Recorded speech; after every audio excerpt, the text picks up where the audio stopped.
when a stranger's mercy becomes a mother's last hope.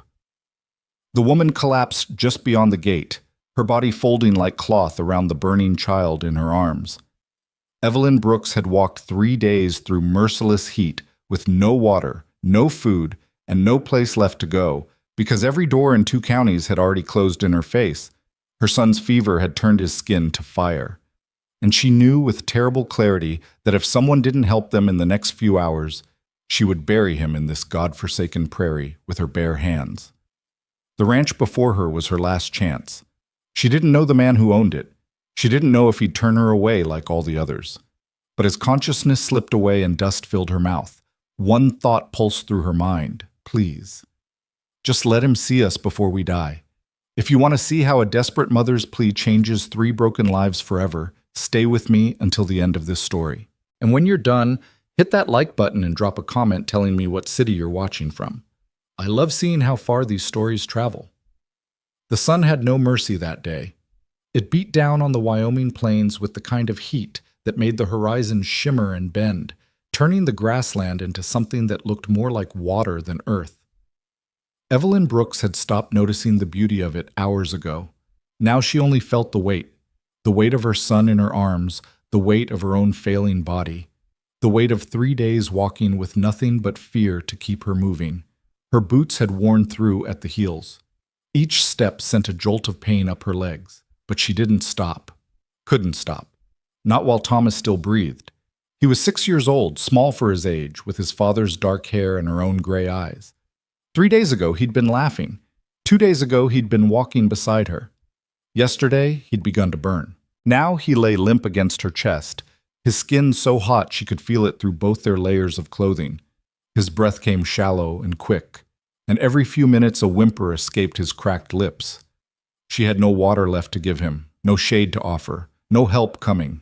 She had only herself, and herself was failing. The ranch appeared first as a dark line against the pale sky. A fence, maybe, or the edge of a building. Evelyn's heart lurched. She forced her legs to move faster, though her vision had started to blur at the edges. The line became a fence, then a gate, then buildings, a barn, a house, corrals that looked well-kept and sturdy. Someone lived here, someone with resources. "Please," she whispered, though no one was there to hear. "Please." She made it to the gate before her legs gave out. The fall was slow, inevitable. She twisted as she went down, cradling Thomas so he wouldn't hit the ground. Her shoulder struck first, then her hip, and the impact drove the air from her lungs in a soundless gasp. Dust rose around them. The earth was hard and sun-baked, still radiating the day's brutal heat. Thomas made a small sound of distress. Evelyn curled around him, her arms shaking with exhaustion, and pressed her lips to his forehead. He was burning, burning. "I'm sorry," she breathed. "I'm so sorry, baby." She didn't hear the footsteps approaching, didn't see the shadow that fell across them. She only knew someone was there when a man's voice, low and rough with disuse, spoke from somewhere above her. "Ma'am?" Evelyn's eyes fluttered open, the world swam. She saw boots first, scuffed leather, dusty. Then legs. Then a man crouching down, his face backlit by the sun so she couldn't make out his features. All she could see was the silhouette, broad shoulders, a hat brim, strong hands reaching toward her. "Don't," she started, but her voice cracked. "Don't send us away, please. He needs help." The man went very still. Then he moved, quick and certain, sliding one arm under her shoulders and the other under her knees. "I've got you. My son, I've got him too. Hold on to him." Evelyn tightened her arms around Thomas as the man lifted them both. The world tilted. She caught a glimpse of his face, weathered, bearded, maybe 40, before her vision grayed out entirely. She felt movement, heard the creak of a door, smelled something that might have been wood smoke or coffee. Then nothing. Chas. Caleb Hart had stopped expecting company years ago. The ranch was remote even by Wyoming standards, accessible only by a long dirt road that turned to mud in spring and dust in summer. Neighbors were few and far between. Visitors were rarer still. He liked it that way. Liked the silence, liked the predictability of cattle and horses and land that didn't ask questions or expect answers. So when he'd looked up from mending fence and seen the woman collapsed at his gate, his first instinct had been disbelief. His second had been to ignore it. He'd learned the hard way that getting involved with other people's problems led nowhere good. He'd learned that caring led to loss, that hope was a knife that eventually turned on you. 4 years ago, he'd buried those lessons along with his wife and the child she'd carried, and he'd promised himself he wouldn't forget them. But the woman hadn't moved, and there was a child. Caleb had stood there for a full minute, jaw tight, telling himself it wasn't his concern. Then he'd seen the boy's face, flushed dark with fever, mouth open, chest rising too fast, and his feet had moved before his mind could override them. Now they were in his house, the woman on his bed, unconscious, the boy beside her, burning up. Caleb stared at them, his hands clenched at his sides. He should have left them at the gate, should have ridden to town for the doctor and let someone else deal with this. But town was 8 miles away, and the boy didn't have 8 miles worth of time left in him. He forced himself to move. Water first. He filled a basin from the kitchen pump and carried it back to the bedroom, along with clean rags from the linen chest that hadn't been opened in years. The boy's skin was so hot it was almost shocking to touch. Caleb wet a rag and pressed it to the small forehead, then another to the back of the boy's neck. The child stirred, whimpering. "Easy," Caleb murmured. The word came out rusty. He couldn't remember the last time he'd spoken gently to anyone. "You're all right." He wasn't all right. The fever was dangerous. Caleb had seen enough sickness on the frontier to know that. But he kept changing the rags, wringing them out and replacing them, working with steady focus because it was the only thing he could do. The woman didn't wake. Caleb checked her pulse, fast but steady, and noted the worn-through boots, the dress that had once been fine, but was now stained and torn, the way her hands were blistered and raw. She'd walked a long way, carried the boy the whole time, from the look of it. He frowned. What kind of situation drove a woman to walk through open country with a sick child and no supplies? None of his business, he reminded himself. He'd get them stable, ride for the doctor, and send them on their way as soon as they could travel. That was all. Evelyn woke to the sound of water. For a disorienting moment, she thought she was dreaming, the soft splash and drip, the cool touch on her face. Then memory crashed back. Thomas. The fever. The ranch. She lurched upright, gasping. "Easy." The same rough voice from before. "He's here, right beside you." Evelyn's vision cleared. She was in a bedroom, small, plainly furnished, clean. Thomas lay next to her on the bed, his face still flushed but not the terrifying scarlet it had been. A man sat in a chair by the window, a wet rag in his hands, the same man who'd carried them inside. She could see him clearly now. Tall, solid build, dark hair shot through with gray. His face was hard-lined, weathered by sun and wind, with a beard that looked more like neglect than intention. His eyes were blue, pale, sharp, assessing. "My son." Evelyn's voice came out hoarse. "Fever hasn't broken yet, but it's not climbing." The man's tone was flat, factual. "I've been cooling him down. He needs a doctor." "I know." Evelyn reached for Thomas, her hands shaking as she touched his face, his chest. He was so small, so fragile. "I know he does." "Town's 8 miles. I can ride for the doctor, but it'll be a few hours before—" "No." The word came out sharper than she'd intended. Evelyn looked up at the man, forcing herself to meet those cold blue eyes. "Don't leave us." Something flickered across his face. Surprise, maybe, or irritation. "Ma'am, the boy needs medical attention. And I need to know we're not going to be thrown out the moment you're gone." Evelyn's jaw tightened. She was too tired for pride, too desperate for subtlety. "Please, I know you don't know us. I know we're strangers, but I'm begging you, let us stay until he's well. I'll work. I'll do anything. Just don't send us back out there." The man stared at her. His expression was unreadable. "What's your name?" he asked finally. "Evelyn Brooks. This is Thomas." "Where's your husband?" "Dead." The word was blunt. "True." 6 months now." "Family?" Evelyn's throat tightened. "None that will help." The silence stretched.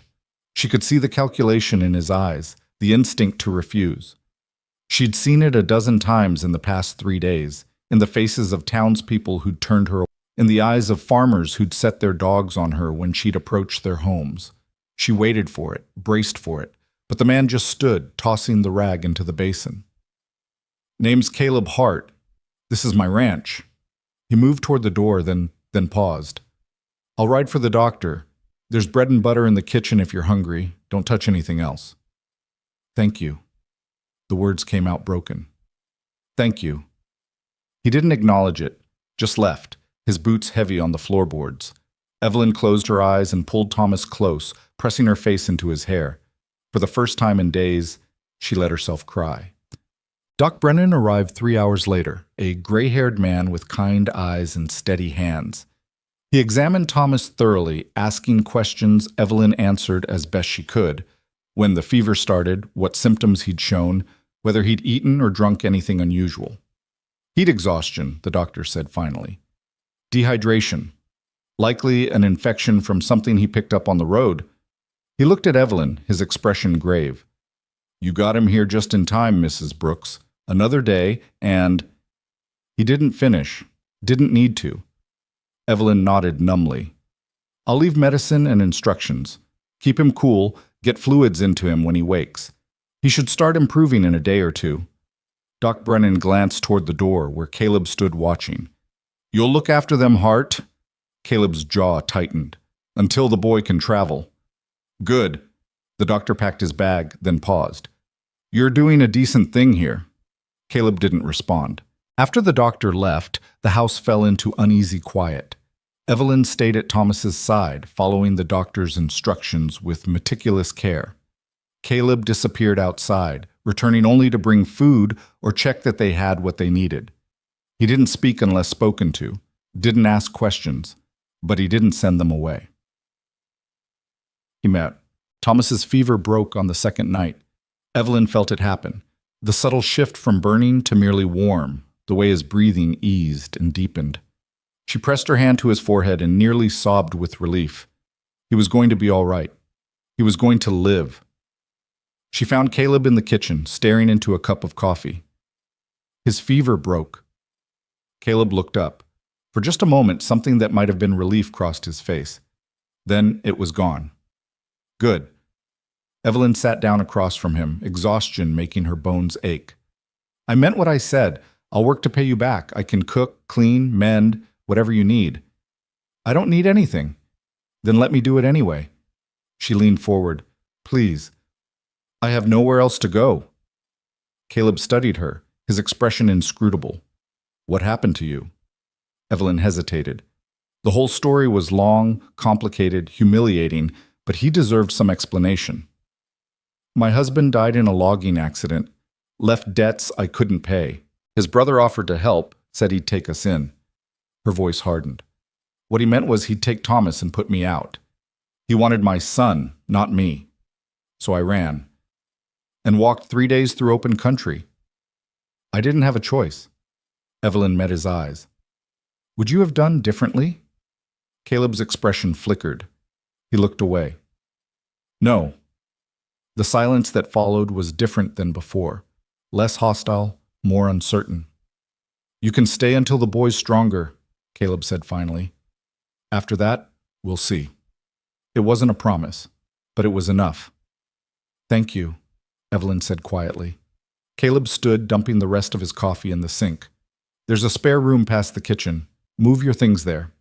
The bed's bigger." He left before she could respond. The days that followed fell into a cautious rhythm. Thomas recovered slowly, his strength returning in small increments. He was a quiet child, watchful and serious in the way of children who'd learned too young that the world was not safe. But as the fever faded and his body healed, Evelyn caught glimpses of who he'd been before. Curious, gentle, quick to smile when he thought no one was watching. Caleb watched him too. Evelyn noticed it in small moments. The way Caleb's gaze followed Thomas when the boy explored the house, the subtle softening in his expression when Thomas laughed at something. He never approached the child directly, never spoke to him unless necessary, but he was aware of him, constantly. As for Evelyn, she threw herself into work. The house had the hollow feeling of a place that had been merely inhabited, not lived in. Dust layered every surface. The kitchen was functional, but joyless. The windows hadn't been properly cleaned in years. Evelyn started small, washing dishes, sweeping floors, airing out rooms, and worked her way deeper.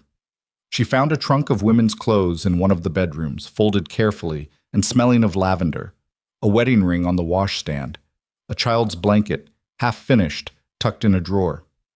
She didn't ask, didn't need to. The house told the story well enough. Caleb didn't comment on her work, but she noticed he started eating the meals she cooked, stopped tracking mud through the clean floors, even brought in wildflowers one afternoon and left them on the kitchen table without a word. It was progress. Small, fragile, but real. 2 weeks after their arrival, Thomas spoke his first full sentence to Caleb. It happened at breakfast. Evelyn was at the stove, frying eggs. Caleb sat at the table reading a week-old newspaper. Thomas, allowed out of bed for the first time in days, sat across from him, kicking his legs and staring. "You have horses," Thomas said suddenly. Caleb looked up. "I do." "Can I see them?" Evelyn turned, ready to intervene, but Caleb was already folding the newspaper. "After breakfast. If your mother says it's all right." Thomas's face lit up. He looked at Evelyn with such hope that her chest ached. "Can I, Mama? Please?" She forced a smile. "If Mr. Hart says so." An hour later, Evelyn watched from the porch as Caleb led Thomas into the barn. The boy's hand was swallowed up in the man's larger one, his excitement evident in every step. Caleb moved slowly, adjusting his stride to match Thomas's shorter legs. Something twisted in Evelyn's chest. She recognized the shape of it, grief, gratitude, fear all tangled together. Thomas had lost his father. Caleb had lost a child. And here they were, circling each other like wounded animals, unsure whether to flee or trust. She didn't know what happened in the barn, but when they emerged 20 minutes later, Thomas was beaming and Caleb's expression had lost some of its hardness. "He's good with them," Caleb said as Thomas ran ahead toward the house. "Gentle, patient." His father kept horses. Evelyn's throat tightened. Thomas loved helping him. Caleb nodded slowly. He looked like he wanted to say something, but the words wouldn't come. Finally, he just cleared his throat. "He can come back tomorrow if he wants." "He'd like that." Caleb headed back toward the barn, then paused. "Your husband, what was he like?" The question surprised her. Evelyn considered it. "Kind, hardworking. He loved Thomas more than anything." She paused. "He would have liked you, I think." Caleb's shoulders stiffened. He didn't respond, just walked away. But the next morning, he sought Thomas out himself. 3 weeks became 4. 4 became 5. Evelyn waited for Caleb to tell them to leave, but he never did. Instead, the house slowly came alive around them. Thomas's laughter filled rooms that had been silent. Evelyn's cooking brought warmth to the kitchen. Even Caleb seemed different, less ghost, more man. But Evelyn knew it couldn't last. She knew because she'd seen the letter that arrived from town, addressed to Caleb in unfamiliar handwriting. She knew because she'd watched his face close off as he read it. And she knew because the next morning at breakfast, he finally said what she'd been dreading. "There's been inquiries." Evelyn's fork froze halfway to her mouth. "What kind of inquiries?" "Someone looking for a woman and a boy, matching your description." Caleb's voice was careful, neutral. Name given was Marcus Brooks. The room tilted. Evelyn set down her fork before she dropped it. "Thomas's uncle." "The one you ran from?" "Yes." Her voice came out steady despite the terror flooding her veins. "What did you tell them?" "Nothing yet. They're asking around town, working their way out to the ranches." Caleb's jaw tightened. "They'll get here eventually." Evelyn stood abruptly, her chair scraping. "Then we'll leave, today, before—" "Sit down." The command was quiet but absolute. Evelyn sat. Caleb leaned back, his eyes sharp. "Tell me why he wants the boy." "I told you he wants to take him—" "Why?" Caleb cut her off. "What does he gain?" Evelyn's hands clenched in her lap. She hadn't told anyone this. Hadn't dared. But Caleb was watching her with an intensity that demanded truth, and she found herself speaking before she could think better of it. Thomas's father had a trust, set up by his father, meant for his heirs. When my husband died, it should have gone to Thomas. She swallowed hard. But Marcus is the executor, and Thomas is a child. If Marcus has custody, he controls the money until Thomas comes of age. 15 years of control over a substantial fortune. And you? I'm nothing. A poor widow with no legal standing. If I'd stayed, Marcus would have taken Thomas through the courts, and I couldn't have stopped him. Her voice cracked.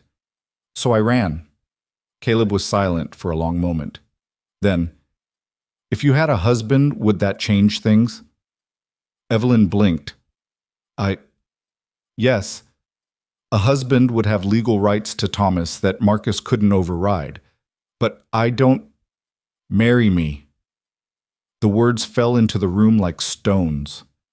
Evelyn stared at him. What? Marry me, Caleb repeated, his voice flat and businesslike. I need an heir for this ranch. You need a husband to protect your son. It's a practical solution. That's... Evelyn couldn't find words. That's insane. Is it? Caleb leaned forward. You said yourself a husband would give you legal standing. Marcus couldn't take Thomas if you were married to a property-owning man with means. And He paused, something painful crossing his face. I'm not having children of my own, but this ranch needs someone to inherit it. Your son could do that. You don't even know us. I know enough. His voice was hard. I know you'd walk through hell for your boy. I know he's a good kid, and I know Marcus Brooks will take him if you don't have legal protection. Evelyn's mind reeled. It was crazy, impossible. They were strangers, and yet... What would you expect, she asked carefully, from this marriage? A legal arrangement. You keep the house, raise the boy, I work the ranch. In time, we teach him to run it. Caleb's expression was unreadable. Nothing more. Nothing more, Evelyn repeated. She understood what he meant, what he wasn't offering. Her face heated. I'm not looking for a wife, Caleb said bluntly. I'm looking for a solution, same as you. It should have hurt. Maybe it did. But Evelyn found herself considering it anyway, because the alternative was losing Thomas, and that was unthinkable. If I said yes, she said slowly, we'd need to do it quickly, before Marcus gets here. We could ride to town tomorrow, be married by noon, and if he challenges it in court, then we fight him in court. Caleb's jaw set. But he'll have a harder time claiming fraud if we're legally wed before he ever shows up. Evelyn looked down at her hands. They were shaking. This was madness. Marrying a stranger, tying her life to a man she barely knew, asking him to fight a battle that wasn't his. But Thomas was upstairs, safe and healing in a house that had become the first real home he'd had in months. And Marcus was coming. She raised her eyes to Caleb's. All right. His expression didn't change. All right? Yes. Evelyn's voice steadied. I'll marry you. Something flickered in Caleb's eyes. Relief, maybe, or resignation. He nodded once. We leave at dawn. Then he stood and walked out, leaving Evelyn alone with the weight of what she'd just agreed to and the terrifying hope that maybe, just maybe, it would be enough to save them all. The ride to town began in silence. Evelyn sat beside Caleb on the wagon bench, her hands folded tightly in her lap, watching the prairie roll past in shades of gold and green. Thomas sat between them, still weak but excited by the prospect of an adventure. He didn't know what they were going to town for. Evelyn had only told him they had business to attend to, and she was grateful for his innocence. Caleb drove with steady competence, his face unreadable beneath the brim of his hat. He'd been up before dawn, hitching the horses and loading supplies with the efficiency of a man who'd done it 1,000 times. When Evelyn had come downstairs with Thomas, Caleb had simply nodded toward the wagon and said, Ready? No discussion. No second thoughts. Just forward motion. It should have terrified her. Maybe it did. But terror had become so familiar in recent months that it hardly registered anymore. What she felt instead was a strange, hollow calm, the kind that came from making an irreversible decision and having no choice but to see it through. Mama? Thomas tugged at her sleeve. Why are we going to town? Evelyn forced a smile. Mr. Hart and I have some papers to sign. What kind of papers? Grown-up business, sweetheart. Nothing for you to worry about. Thomas accepted this with the easy trust of a child who'd learned his mother would protect him. He turned his attention back to the landscape, pointing out a hawk circling overhead. Evelyn's chest tightened. She was doing this for him, to keep him safe, to make sure Marcus could never take him. She had to believe it was the right choice. Caleb spoke for the first time an hour into the journey. There's a preacher in town. He'll do it quietly if we ask. How much will he charge? Nothing I can't cover. Caleb glanced at her briefly. You'll need a ring. Evelyn looked down at her bare left hand. She'd sold her wedding ring months ago to buy food. You need one if this is going to look legitimate. His tone was matter-of-fact. We'll get one from the general store. Caleb, I can't ask you to... You're not asking. I'm telling you how this works. He kept his eyes on the road. We do this right, or we don't do it at all. Evelyn swallowed her protest. He was right. If they were going to convince a judge that this marriage was real, they needed to make it look real. A wife without a ring would raise questions. Thank you, she said quietly. Caleb didn't respond. The town appeared as a cluster of buildings shimmering in the late morning heat. It was bigger than Evelyn expected. A main street lined with shops and businesses, side streets branching off into residential areas, the spire of a church rising above it all. People moved along the boardwalks, going about their ordinary lives, unaware that the woman in the dusty wagon was about to tie herself to a stranger to save her child. Caleb pulled the wagon to a stop in front of a modest building with a sign that read General Goods. He climbed down and came around to help Evelyn, his hands brief and impersonal on her waist. Thomas jumped down on his own, energized by the novelty of being in town. Stay close, Evelyn told him. Don't wander. Inside, the store smelled of leather and tobacco and something sweet Evelyn couldn't identify. The shopkeeper, a plump woman with graying hair, looked up from her ledger and smiled. Morning, Hart. What brings you to town? Need to see your rings, Caleb said without preamble. The woman's eyebrows rose. Her gaze shifted to Evelyn, taking in her worn dress and tired face, then to Thomas. Understanding dawned in her eyes, along with something that might have been pity or curiosity or both. Of course.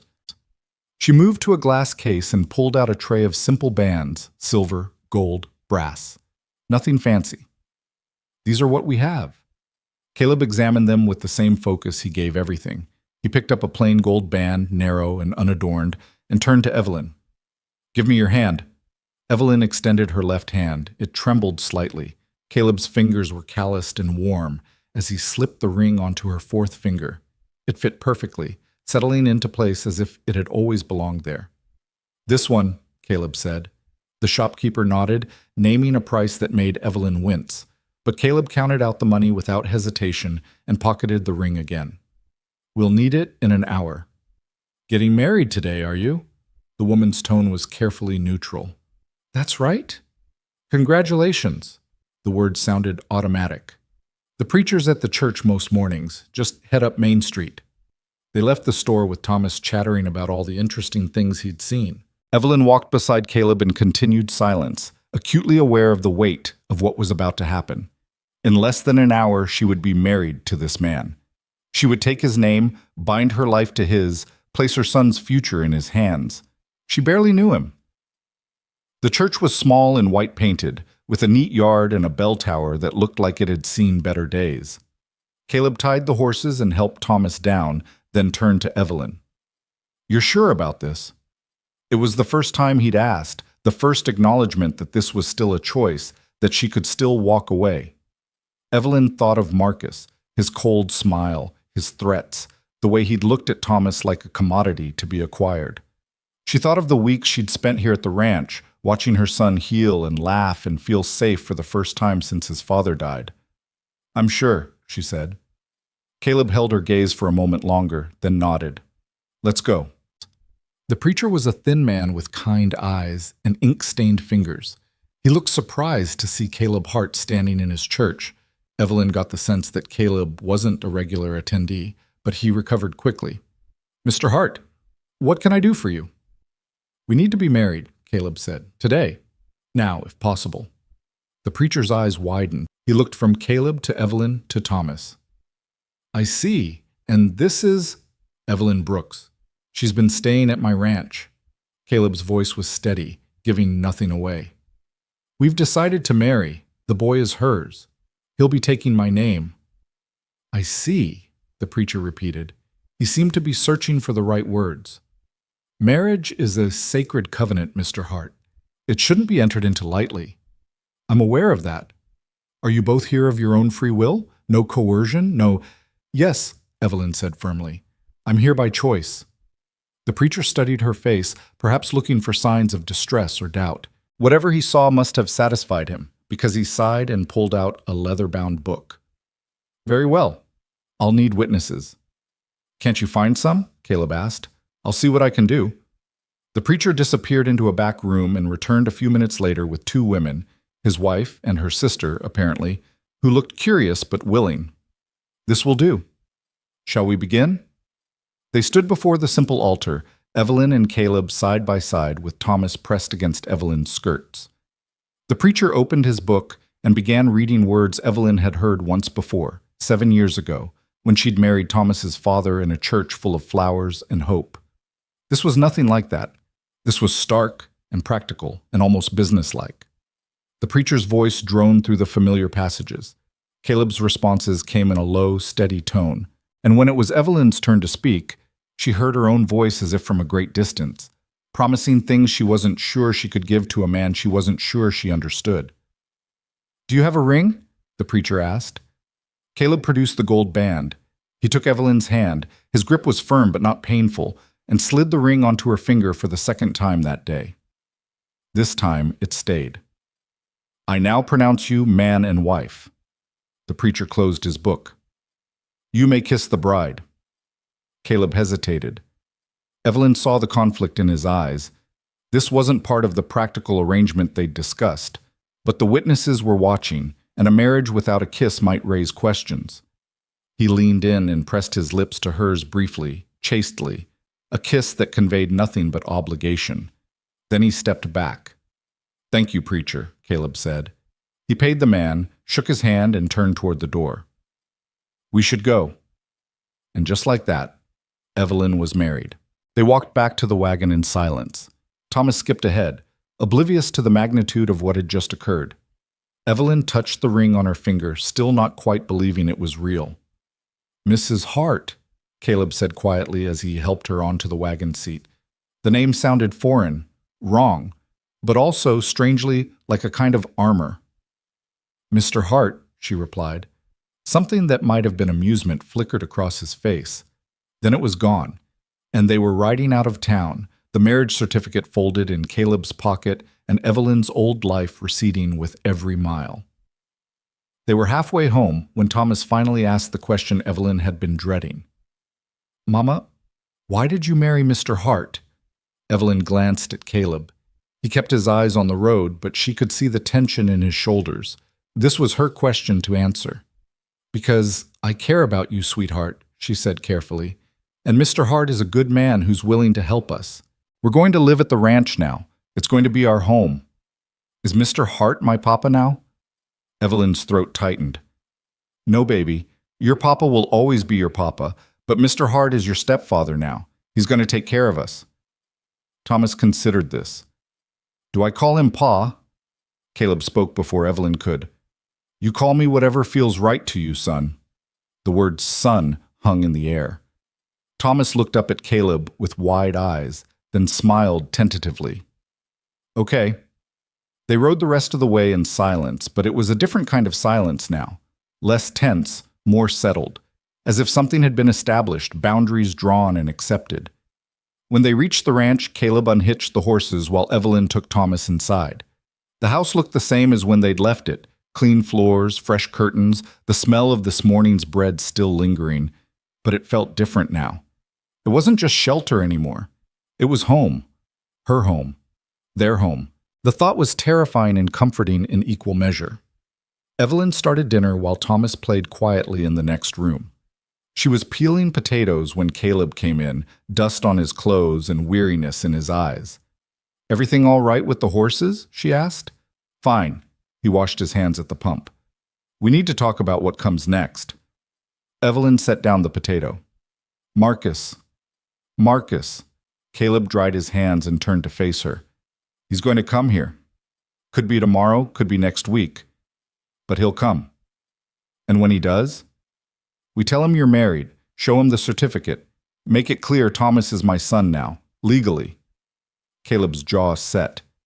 "If he tries to challenge it, we get a lawyer. That will cost money." "I have money." His tone was firm. "This is what we agreed to, Evelyn. I'm not backing out because it gets expensive or difficult." Evelyn studied his face. She'd expected practicality from this marriage, not, whatever this was, protection, commitment, something that looked almost like partnership.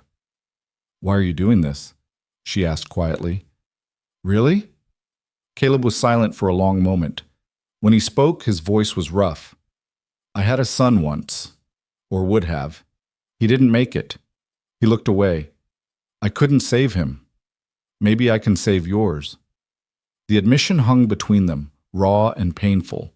Evelyn wanted to say something, offer comfort, express gratitude, but she sensed that words would only cheapen it. Instead, she just nodded. "Thank you." Caleb cleared his throat and moved toward the door. "I'll be in the barn if you need me." He left before she could respond. Evelyn returned to her potatoes, but her hands were shaking.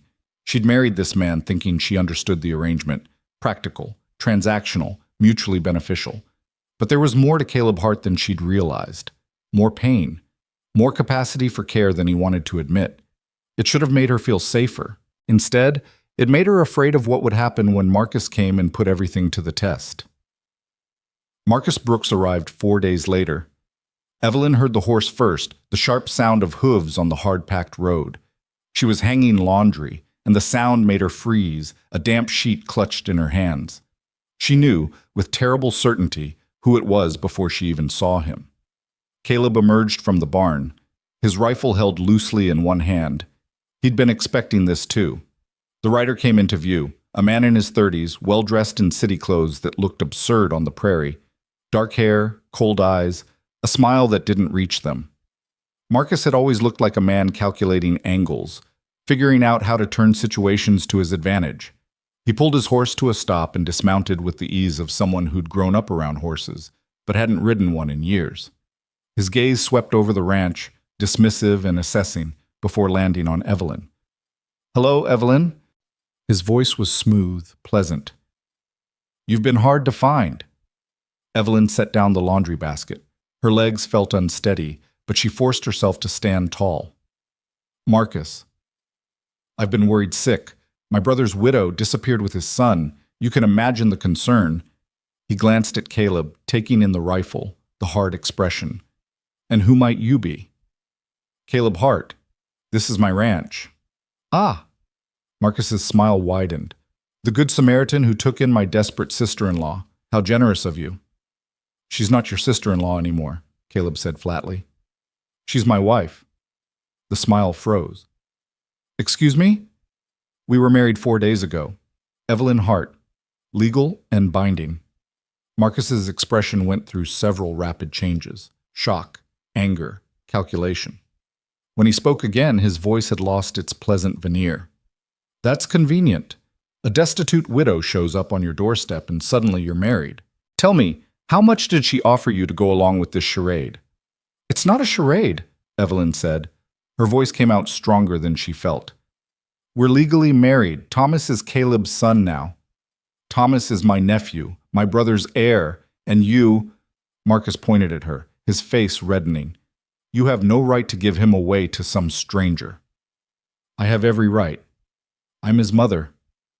A mother with no means, no home, no ability to provide for the boy." Marcus's voice turned sharp. "I offered you a place. I offered to take care of you both. And you ran like a thief in the night." "You offered to take Thomas and put me out on the street," Evelyn shot back. "Don't pretend this is about concern, Marcus. This is about the trust fund." Something dangerous flashed in Marcus's eyes. "Careful, Evelyn. It's the truth. You want Thomas because you want control of his inheritance. That's all this has ever been about. What I want is to honor my brother's wishes. He would have wanted his son raised properly, not on some backwater ranch by a man with no education, no refinement. That's enough. Caleb's voice cut through Marcus's tirade like a knife. He stepped forward, the rifle still in his hand. You're on my property. You've said your piece. Now you can leave. Marcus's jaw clenched. This isn't over. I'll challenge this sham marriage in court. I'll prove she coerced you or bribed you or good luck with that. Caleb's expression was stone. The marriage is legal. We have witnesses. And Thomas is thriving here. Any judge who sees him will know he's well cared for. We'll see what a judge says about a woman who runs away with a child and marries the first man she finds. Marcus swung back onto his horse. You haven't won, Evelyn. Not by a long shot. He wheeled the horse around and rode off, leaving dust and tension in his wake. Evelyn stood frozen, her heart hammering. That had gone exactly as badly as she'd feared. Marcus wasn't giving up. He was going to fight this in court. And he had money and connections and lawyers. What did she have? Evelyn? She turned to find Caleb watching her, his expression unreadable. He's going to challenge us, she said. Her voice shook.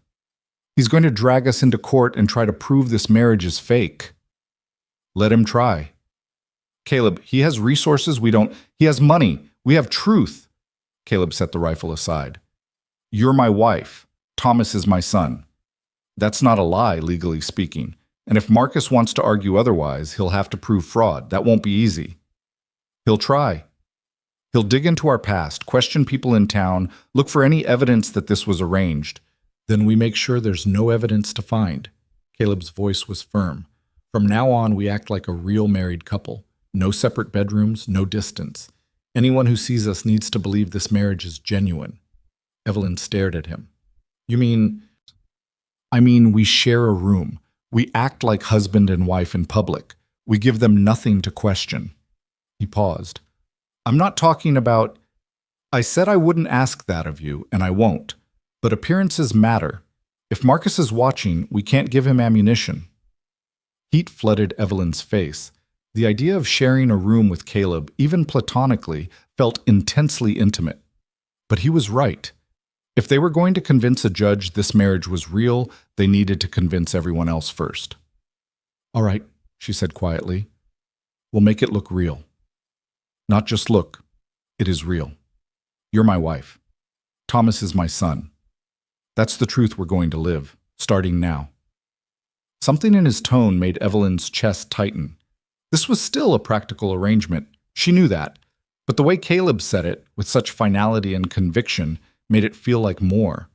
Like maybe, against all odds, they actually were becoming a family. That evening, Evelyn moved her belongings into Caleb's room. It was the largest bedroom in the house, with a wide bed, a wardrobe, and a window that looked out over the prairie. Evelyn had cleaned it weeks ago, but had never been inside for more than a few minutes. Now it was hers, too. Caleb had already cleared space in the wardrobe for her things. He'd also brought in a chair and a blanket, which he set by the window. I'll sleep there, he said, gesturing to the chair. You take the bed. Caleb, you can't sleep in a chair. I've slept in worse places. I'll be fine. Evelyn wanted to argue, but the set of his jaw told her it wouldn't do any good. Thank you. He nodded and left her to settle in. That night, Evelyn lay in the wide bed, acutely aware of Caleb's presence across the room. She could hear his breathing, slow and even, and the occasional shift of the chair. It should have been awkward, uncomfortable. Instead, it felt strangely safe. For the first time in months, Evelyn fell asleep without fear gnawing at her chest. The next morning, Caleb rode into town to see a lawyer. He returned several hours later looking grim but determined. Evelyn met him at the door, her stomach in knots. Well? Marcus filed papers. He's challenging the marriage and seeking custody of Thomas. Caleb hung his hat and moved into the kitchen. The hearing is set for 2 weeks from now. Evelyn's legs went weak. She sank into a chair. What did the lawyer say? He said Marcus has a case. A widow marrying a stranger weeks after arriving at his ranch raises questions. But Caleb sat down across from her. He also said if we can show the marriage is genuine, if we can demonstrate that Thomas is happy and well cared for, we have a chance. Just a chance. That's all we ever had, Evelyn. His voice was steady. But it's more than you had before you came here. He was right. Before, she'd had nothing. No husband, no home, no legal standing. Now she had all three. It might not be enough, but it was something. What do we do? She asked. We prepare. We get character witnesses, people who can testify that Thomas is thriving here. We document everything, and we present ourselves in court as a legitimate family. Caleb leaned forward. The lawyer said the judge will likely want to speak with Thomas. Evelyn's heart clenched. He's 6 years old. I know, but the judge will want to hear from him, see if he's happy, if he feels safe. Marcus will twist anything Thomas says. Thomas is a smart boy. He'll tell the truth. Caleb's gaze held hers. Do you trust him to do that? Evelyn thought of her son, his quiet strength, his gentle nature, his love for this ranch and the life they'd built here. Yes, I trust him. Then that's what we'll do. We'll prepare, we'll fight, and we'll win. The confidence in his voice steadied her. Evelyn took a deep breath. 2 weeks. 2 weeks. It wasn't much time, but it would have to be enough. The days that followed were a blur of preparation. Caleb brought in neighbors to meet Evelyn and Thomas, building relationships that could be called upon for testimony. Evelyn worked harder than ever to make the house a home, cooking elaborate meals, keeping everything spotless, creating the image of a thriving household.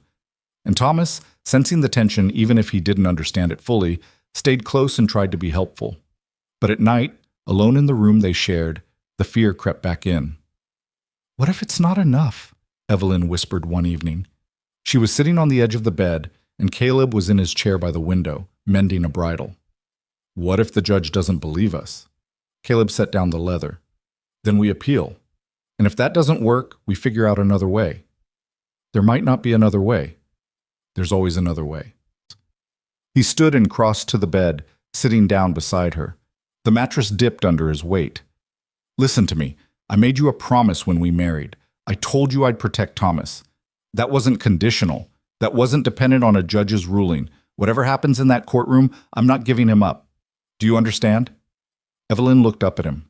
In the lamplight, his face was all hard angles and shadows, but his eyes were fierce with conviction. I understand, she said softly. Caleb held her gaze for a moment longer, then stood and returned to his chair. Evelyn lay down, pulling the quilt up to her chin. Outside, the wind whispered through the grass. Inside, Caleb's presence was a steady anchor. She didn't know what would happen in 2 weeks. Didn't know if a judge would see what she saw. A family, imperfect but real, built on necessity but growing into something more. But she knew one thing with absolute certainty. Caleb Hart kept his promises. And that, for now, would have to be enough. The morning of the hearing arrived cold and clear. Evelyn woke before dawn, her stomach twisted in knots so tight she could barely breathe. She'd barely slept, listening to the wind rattling the shutters and playing out every possible disaster in her mind. Beside her, the bed was empty. Caleb had risen even earlier. She could hear him moving around downstairs. She dressed carefully in the best dress she owned, a dark blue cotton that Caleb had bought her in town the week before. He'd insisted she needed something proper for court, something that made her look like a respectable rancher's wife rather than a desperate widow. Her hand shook as she fastened the buttons. When she came downstairs, Caleb was at the kitchen table with Thomas. The boy was eating breakfast, his face serious but not frightened. Caleb had spent hours with him over the past 2 weeks, explaining gently what would happen today, preparing him without scaring him. Morning, Caleb said. His voice was steady, but Evelyn could see the tension in his shoulders. Morning. She couldn't eat, but she poured herself coffee and sat down. How are you feeling, sweetheart? Thomas shrugged. Okay, I guess. Mr. Hart, Pa, he said I just have to tell the truth. The casual use of Pa made Evelyn's throat tighten. It had started about a week ago, Thomas trying out the word tentatively, and Caleb had accepted it without comment. Now it came naturally, as if it had always been that way. That's right, Evelyn managed. Just tell the truth. That's all anyone can ask. They finished breakfast in near silence, then climbed into the wagon. The ride to town felt both endless and far too short. Evelyn kept her hands folded in her lap to hide their trembling. Caleb drove with his usual steady focus, but she noticed, "Whatever happens," he said quietly, "we face it together." Evelyn nodded, not trusting her voice. The courthouse was a squat brick building on the edge of town. Several horses and wagons were already tied outside. Word had spread about the hearing, and people were curious. Evelyn recognized some faces from town, neighbors from surrounding ranches, and standing near the entrance with a smug expression was Marcus Brooks, flanked by a well-dressed man who could only be his lawyer. Marcus's eyes locked on Evelyn as they approached. His smile was cold. "Hello, sister-in-law. Ready for today?" Caleb stepped between them. "We're not doing this here." "Of course not. We'll save it for the judge." Marcus's gaze shifted to Thomas, and his expression softened into something that might have looked like affection to someone who didn't know better. "Hello, Thomas. How are you, son?" Thomas pressed closer to Evelyn's side. "I'm fine." "Good. That's good." Marcus crouched down, bringing himself to Thomas's eye level. "I've missed you. Your Uncle Marcus has been very worried." "I'm okay," Thomas repeated, his voice small. "We should go inside," Caleb said firmly. He placed a hand on Thomas's shoulder, guiding him toward the courthouse door. Marcus straightened, his false warmth evaporating. "This is far from over, Hart." "I know." Inside, the courtroom was smaller than Evelyn had imagined. Just a single room with wooden benches, a raised platform for the judge, and windows that let in harsh morning light. Their lawyer, a middle-aged man named Samuel Garrett, was already there. He greeted them with a nod. "The judge is fair," he said quietly, "but he's also a stickler for propriety. He won't like the speed of your marriage, but if we can show it's genuine, we have a chance." "How do we show that?" Evelyn asked. "By being honest, by letting him see that Thomas is happy and well cared for, and by not giving Marcus any ammunition." Garrett glanced at Caleb. "The opposing counsel will try to rattle you. Don't let him." Caleb's expression didn't change. "I won't." They took their seats. Evelyn sat between Caleb and Thomas, her hands gripping the edge of the bench. The room filled slowly, curious townspeople, a few ranchers who'd agreed to testify on their behalf, Marcus and his lawyer on the opposite side. The air felt thick with anticipation and judgment. Then the judge entered. He was older, maybe 60, with silver hair and a weathered face that suggested he'd spent time on the frontier before taking the bench. His robes hung heavily on his frame, and his eyes were sharp as he surveyed the courtroom. "All rise," the bailiff called. Everyone stood. The judge settled into his chair and gestured for them to sit. "This is a custody hearing," he began, his voice carrying easily through the small space. "Marcus Brooks is petitioning for custody of Thomas Brooks, currently in the care of his mother, Evelyn Hart, and her husband, Caleb Hart. We're here to determine what's in the best interest of the child." His gaze swept the room. "I expect honesty, decorum, and respect for this court. Understood?" A murmur of agreement rippled through the room. "Mr. Sterling," the judge addressed Marcus's lawyer, "you may present your case." Sterling stood, buttoning his jacket. He was polished, confident, every inch the city lawyer. "Thank you, Your Honor. This case is quite straightforward. My client, Marcus Brooks, is seeking custody of his nephew, Thomas Brooks, who was left in the care of his mother after his father's tragic death 6 months ago." He paused, letting that sink in. Mrs. Hart, previously Mrs. Brooks, is by all accounts a loving mother, but she is also a woman with no means, no property, and no ability to provide for her son. After her husband's death, Mr. Marcus Brooks, acting out of familial duty, offered to take both Mrs. Brooks and Thomas into his home. She refused. Instead, she fled with the child and, within weeks of arriving at a stranger's ranch, married that stranger in what can only be described as a marriage of convenience. Sterling turned to face Evelyn and Caleb. "We're not here to question Mrs. Hart's love for her son. We're here to question her judgment. A marriage entered into hastily, with no courtship, no foundation. This is not the stable home a child deserves. My client can provide that stability.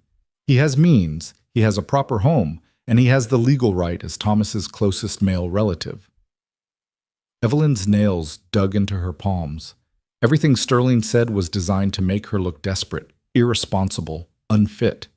And the worst part was that some of it was true. She had married Caleb quickly. She had fled Marcus's offer. She had acted out of desperation.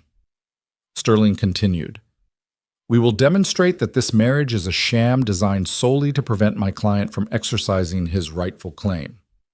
We will show that Mrs. Hart has acted against her son's best interests, and we will ask this court to grant custody to Marcus Brooks, who can provide the stable, proper upbringing young Thomas deserves."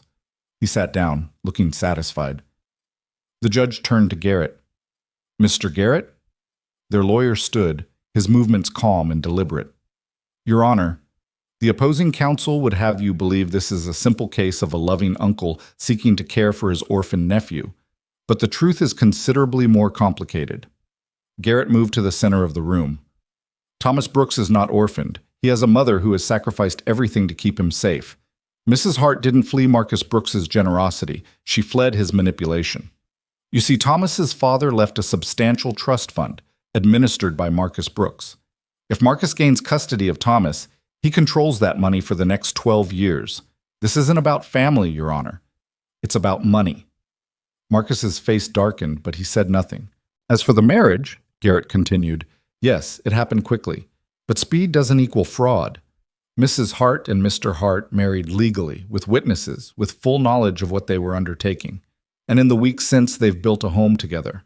Thomas is thriving on that ranch. He's healthy, happy, and safe. That's what matters. Not the timeline, not the circumstances, but the reality of a child who has found stability after months of upheaval." Garrett looked directly at the judge. "We ask that you see this family for what it is. Imperfect, perhaps, but real. And we ask that you leave Thomas where he belongs, with his mother." He sat down. The courtroom was silent. The judge leaned back. "I'll hear testimony. Mr. Sterling, call your first witness." Sterling stood. "I call Marcus Brooks to the stand." Marcus moved to the witness box with practiced ease, taking the oath and settling into the chair. He looked every inch the concerned uncle, well-dressed, earnest, composed. Sterling led him through the basics. Marcus's relationship with his brother, his offer to help Evelyn after the funeral, his shock when she disappeared. "Can you describe your offer to Mrs. Brooks?" Sterling asked. "Of course. I told her she and Thomas were welcome in my home. I would provide for them both, give Thomas the education and opportunities his father would have wanted." Marcus's voice was smooth, reasonable. "I was stunned when she refused. More stunned when she ran. Did you have any indication why she might run?" "I believe she was overwhelmed by grief, not thinking clearly. I never imagined she'd end up marrying a stranger within weeks." "And what do you believe is in Thomas's best interest?" Marcus looked directly at the judge. "A stable home, proper schooling, the kind of life his father worked hard to provide for him. I can give him that. Mr. Hart, however well-intentioned, is a rancher with no education, no refinement. Thomas deserves better." Evelyn's hands clenched. The implication was clear. Caleb wasn't good enough. The ranch wasn't good enough. Their life wasn't good enough. Garrett stood for cross-examination. "Mr. Brooks, you mentioned a trust fund. Can you explain its terms?" Marcus's expression flickered.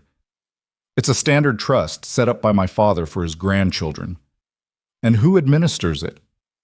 "I do, as executor of my brother's estate." "So if you gain custody of Thomas, you control his inheritance until he turns 18? The money would be used for his care and education, yes." "And how much money are we talking about?" Marcus hesitated. "I don't see how that's relevant." "I'll decide what's relevant," the judge said. "Answer the question." "Approximately $200,000. A ripple went through the courtroom. It was a fortune, more than most people in that room would see in their entire lives. Garrett pressed on. "And you're currently in debt, are you not?" "That's a gross oversimplification." "Yes or no, Mr. Brooks?" Marcus's jaw tightened. "I have some outstanding loans, yes. Business investments." "Failed business investments. You're facing bankruptcy, aren't you?" "My finances are not on trial here." "But your motives are." Garrett's voice was sharp. "You want Thomas because you want his money. That's the truth, isn't it?" "That's absurd. I want what's best for my nephew. You want $200,000 and 12 years to use it however you see fit. Objection, Sterling called. Speculation. Sustained, the judge said, but the seed was planted. Garrett returned to his seat. Marcus left the stand looking less composed than when he'd arrived. Sterling called a few more witnesses, people from Marcus's town who testified to his good character, his stable home, his resources. But Garrett's questions had done damage, and everyone in the room knew it. Then it was their turn. Garrett called Caleb to the stand. Evelyn watched her husband walk to the witness box, his movements steady despite the dozens of eyes on him. He took the oath and sat, his expression calm but watchful. Garrett started gently. Mr. Hart, how did you meet Mrs. Hart? She collapsed at my gate. She and the boy. They'd been walking for days, and the boy was sick with fever. Caleb's voice was matter of fact. I brought them inside. And you cared for them? Called the doctor. Made sure they had what they needed. Why? Caleb frowned. Because they needed help. But you're a solitary man, from what I understand. You don't often take in strangers. No. Caleb's gaze didn't waver. But I wasn't going to leave a sick child at my gate. Oh, when did you decide to marry Mrs. Hart? When she told me about Marcus, about what he was trying to do, Caleb's voice hardened slightly. She needed a husband to protect her son. I needed an heir for my ranch. It was a practical arrangement, Garrett nodded. And has it remained practical? Caleb was quiet for a moment. Evelyn held her breath. It started that way, he said finally. But it's become more. Thomas is a good boy. Evelyn is a good woman. They've made my house a home again. I don't regret marrying her. Do you love her? The question hung in the air. Evelyn's heart pounded. Caleb's eyes found hers across the courtroom. I respect her. I care about her and the boy. Love, he paused. That's a complicated word. But I'm committed to this family. That's not in question. It wasn't a declaration of love, but it was honest, and somehow that made it more powerful. Sterling stood for cross-examination, his expression predatory. Mr. Hart, you said this marriage was a practical arrangement, so you married for convenience, not affection? I married for a lot of reasons. But affection wasn't one of them initially? No. And you're asking this court to believe that in a matter of weeks, you've developed genuine care for a woman and child you barely knew? Caleb's voice didn't rise. I'm asking the court to see that it doesn't matter how it started. What matters is what we've built. Thomas is safe with us. He's happy. He's loved. That's what counts. But if money wasn't an issue, if Mrs. Brooks had means of her own, would you have married her? Probably not. But that's not the situation we were in. Sterling smiled. So you admit this marriage wouldn't exist without the threat of Mr. Marcus Brooks seeking custody? I admit the circumstances brought us together. What we've made of it since then is what matters. No further questions. Garrett called Evelyn next. She walked to the stand on shaking legs, her heart hammering so hard she was sure everyone could hear it. The bailiff's voice seemed to come from far away as she took the oath. Then she was sitting, facing the room, facing the judge. Garrett's questions were straightforward. Why had she fled Marcus? Why had she married Caleb? What was her life like now? Evelyn answered as honestly as she could. She explained Marcus's threats, his control over the trust, her fear that he would take Thomas. She described the ranch, the stability it offered, the way Thomas had blossomed there. Do you love your husband? Garrett asked. Evelyn's throat tightened. It was the same question he'd asked Caleb, but somehow it felt more dangerous. I respect him deeply. I'm grateful to him, and I care for him more every day. Is this marriage real? Yes. Evelyn's voice strengthened. It may have started as a solution to a problem, but it's become a family. That's real. Sterling's cross-examination was brutal. He questioned her judgment in running, her decision to marry so quickly, her ability to provide for Thomas on her own. He implied she was using Caleb, manipulating him, prioritizing her own comfort over Thomas's true needs. Isn't it true, Mrs. Hart, that you had no options left? That Mr. Hart was your last resort? Yes, Evelyn admitted. I had no options. But that doesn't make this marriage false. It makes it necessary. and necessity has turned into something real. Or so you claim, but how can we trust that? How can this court believe that a marriage born of desperation is anything more than a legal maneuver?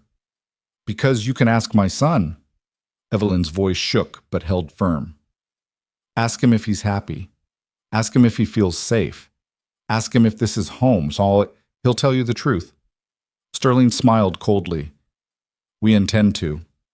The judge called a recess before Thomas's testimony.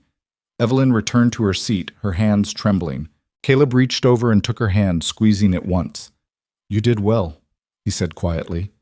Evelyn wasn't sure she believed him, but his hand was warm and steady, and she held on. After the recess, the judge called Thomas to the stand. Evelyn's heart broke watching her small son walk to the witness box. He looked so young, so vulnerable.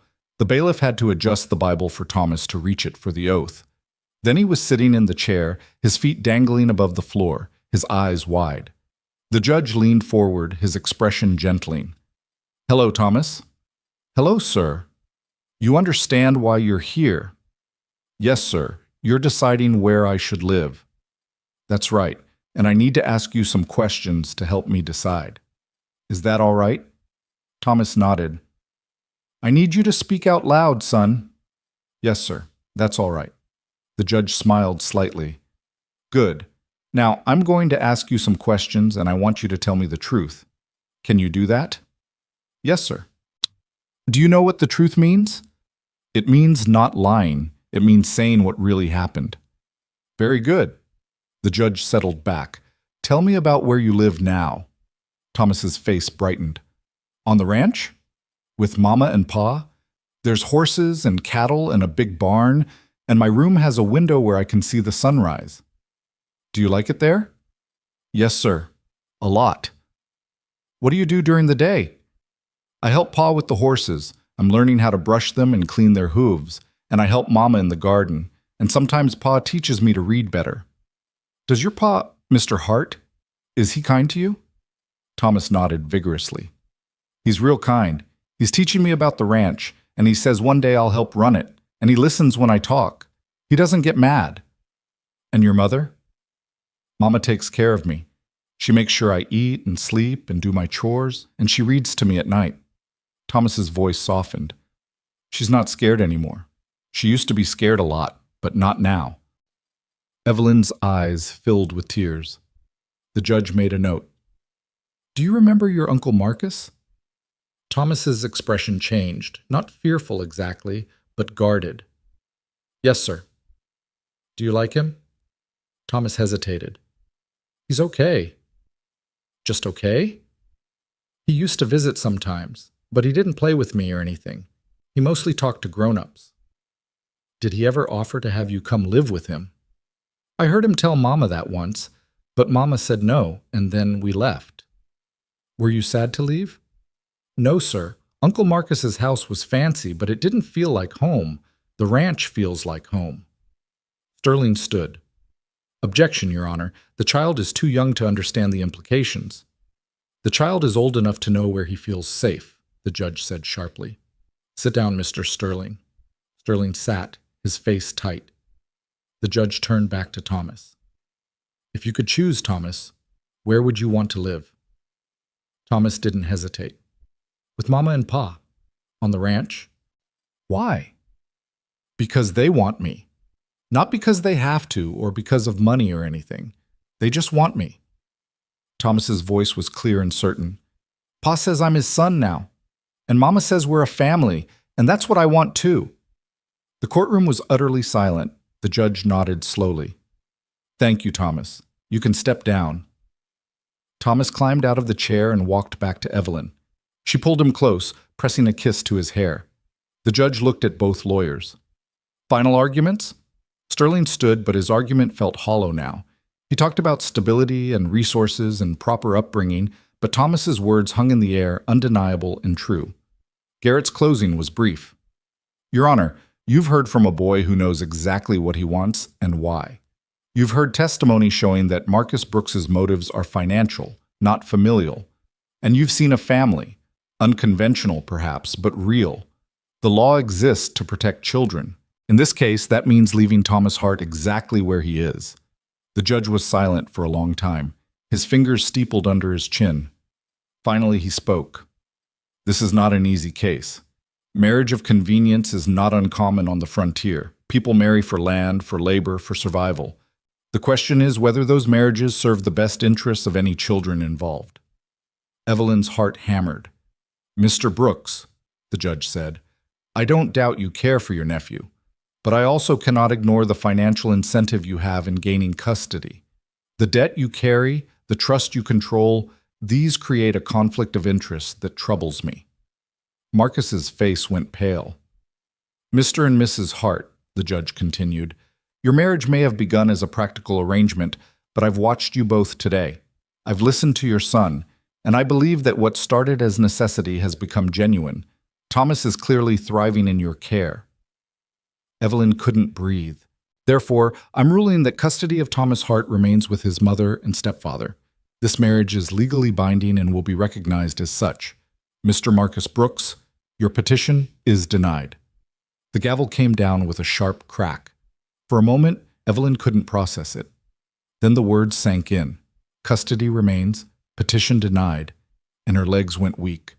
Caleb's arm came around her waist, holding her steady. We won, she whispered. We won, he confirmed. Marcus was on his feet, his face red. This is outrageous. That marriage is a fraud. This hearing is concluded, the judge said firmly. Mr. Brooks, I suggest you accept this ruling and move on. Any further harassment of the Hart family will be dealt with severely. Marcus looked like he wanted to argue, but his lawyer put a hand on his arm. After a moment, Marcus turned and stalked out of the courtroom, his lawyer hurrying after him. Evelyn turned to Caleb, tears streaming down her face. We really won. We did. He looked down at Thomas. You did well, son. Real well. Thomas beamed. They left the courthouse together, stepping out into bright afternoon sunlight. People crowded around, offering congratulations, shaking Caleb's hand. But Evelyn barely heard them. All she could think was that Thomas was safe. He was hers. They were a family. For the first time in 6 months, the future didn't terrify her. It looked like home. The ride home felt different. The same road, the same wagon, the same prairie stretching endlessly in all directions. But everything had changed. Thomas sat between them, chattering about the horses he'd seen in town, already forgetting the tension of the courtroom. Evelyn listened to his voice with a lightness in her chest she hadn't felt in months, maybe years. Caleb drove in his usual silence, but there was something different in the set of his shoulders, the way his hands held the reins, less tension, less weight. Thank you, Evelyn said quietly, her words almost lost beneath the creak of the wagon and Thomas's running commentary. Caleb glanced at her. For what? For keeping your promise, for fighting for us. He looked back at the road. I told you I would. I know, but saying it and doing it are different things. Evelyn's throat tightened. You stood up there and claimed us as yours in front of everyone. You didn't have to do that. Yes, I did. His voice was firm. The moment we married, you became mine to protect, both of you. That's not something I take lightly. The word mine sent a strange flutter through Evelyn's chest. She told herself it was just relief, just gratitude. But sitting beside him in the fading afternoon light, watching the way the sun caught the silver in his hair, she wondered if it might be something more. By the time they reached the ranch, the sky had turned deep purple, stars beginning to pierce through. Thomas was drooping against Evelyn's side, exhausted by the day's events. Caleb carried him inside and up to his room while Evelyn lit the lamps. When Caleb came back down, he found her standing in the kitchen, staring at nothing. You all right? He asked. Evelyn turned to him. I keep thinking he's going to come back. Marcus, I keep thinking this isn't really over. It's over. The judge made that clear. But what if he appeals? What if he finds some other way? Evelyn. Caleb crossed to her, his boots heavy on the floorboards. Marcus Brooks just lost in court. His motives were exposed, his debts made public. He's not going to risk further humiliation, and even if he tried, we'd fight him again, and we'd win again. You sound so certain. I am certain.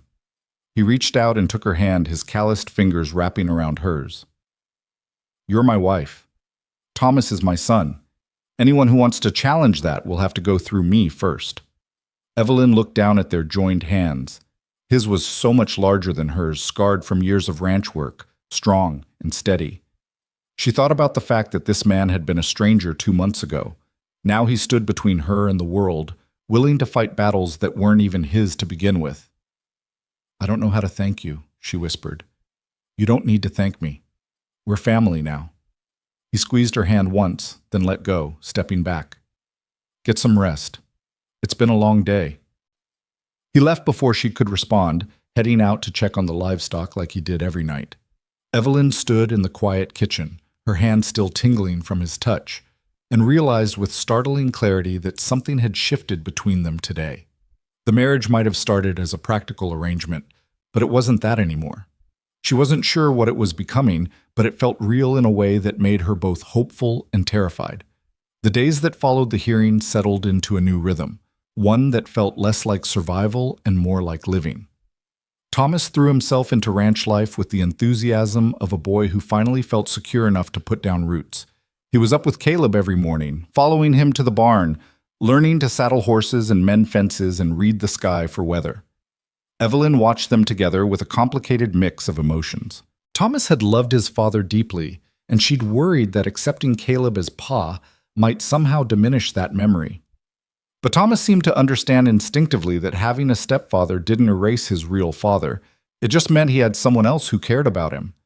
And Caleb did care. It showed in small ways. The patient explanations when Thomas made mistakes, the quiet pride when the boy succeeded at something new, the way Caleb had started keeping hard candies in his pocket because Thomas liked them. "He's good with him," their neighbor Sarah Brennan said one afternoon. She'd come to borrow some flour and stayed for coffee, watching through the kitchen window as Caleb taught Thomas to throw a rope. "You can see he means it. That boy's lucky to have him." "We're both lucky," Evelyn admitted. Sarah gave her a knowing look. "And how are things between you two? You and Caleb?" Evelyn busied herself pouring more coffee. "Fine. Good." "That's it? Just fine?" "What else would it be?" "Oh, I don't know. Maybe something more." Sarah's eyes twinkled. "I saw how he looked at you in that courtroom, Evelyn. That wasn't the look of a man in a marriage of convenience." Evelyn's face heated. "You're imagining things." "Am I?" Sarah leaned back, unconvinced. "The man stood up in front of the whole town and claimed you as his, fought for your boy like he was his own blood. And you're telling me that's just convenience?" "It's complicated. Marriage usually is." Sarah's expression softened. "But you could do worse than a man like Caleb Hart. He's had his share of pain, that one. Lost his wife and baby years back. Closed himself off after that. Seeing him open up again, even a little, that's something." Evelyn's chest tightened. She'd known Caleb had lost his family, but hearing it stated so plainly made it more real. "How did it happen?" "Childbirth. The baby came early, something went wrong. He lost them both in one night." Sarah shook her head. "He blamed himself, though anyone with sense could see it wasn't his fault, just one of those tragedies that happen sometimes. But Caleb, he shut down after that. Stopped going to town except when necessary. Stopped talking to people. We all thought he'd die alone on that ranch. Until we showed up."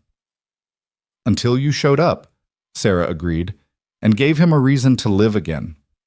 The words sat heavy in Evelyn's mind long after Sarah left.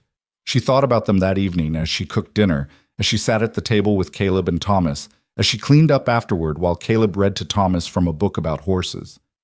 Had she given him a reason to live, or had she just given him another responsibility, another burden to carry? That night, lying in the bed while Caleb sat in his chair by the window, Evelyn finally gathered the courage to speak. "Sarah told me about your wife today. And the baby." Caleb went very still.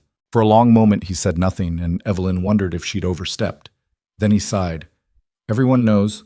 Small town, long memories. I'm sorry for your loss. It was a long time ago. That doesn't make it hurt less." Caleb was quiet again, then, "No, it doesn't." Evelyn sat up, drawing her knees to her chest. "Do you ever regret it? Marrying me, I mean. Taking on someone else's child when you'd already lost your own?" No. The answer was immediate, certain. If anything, it's...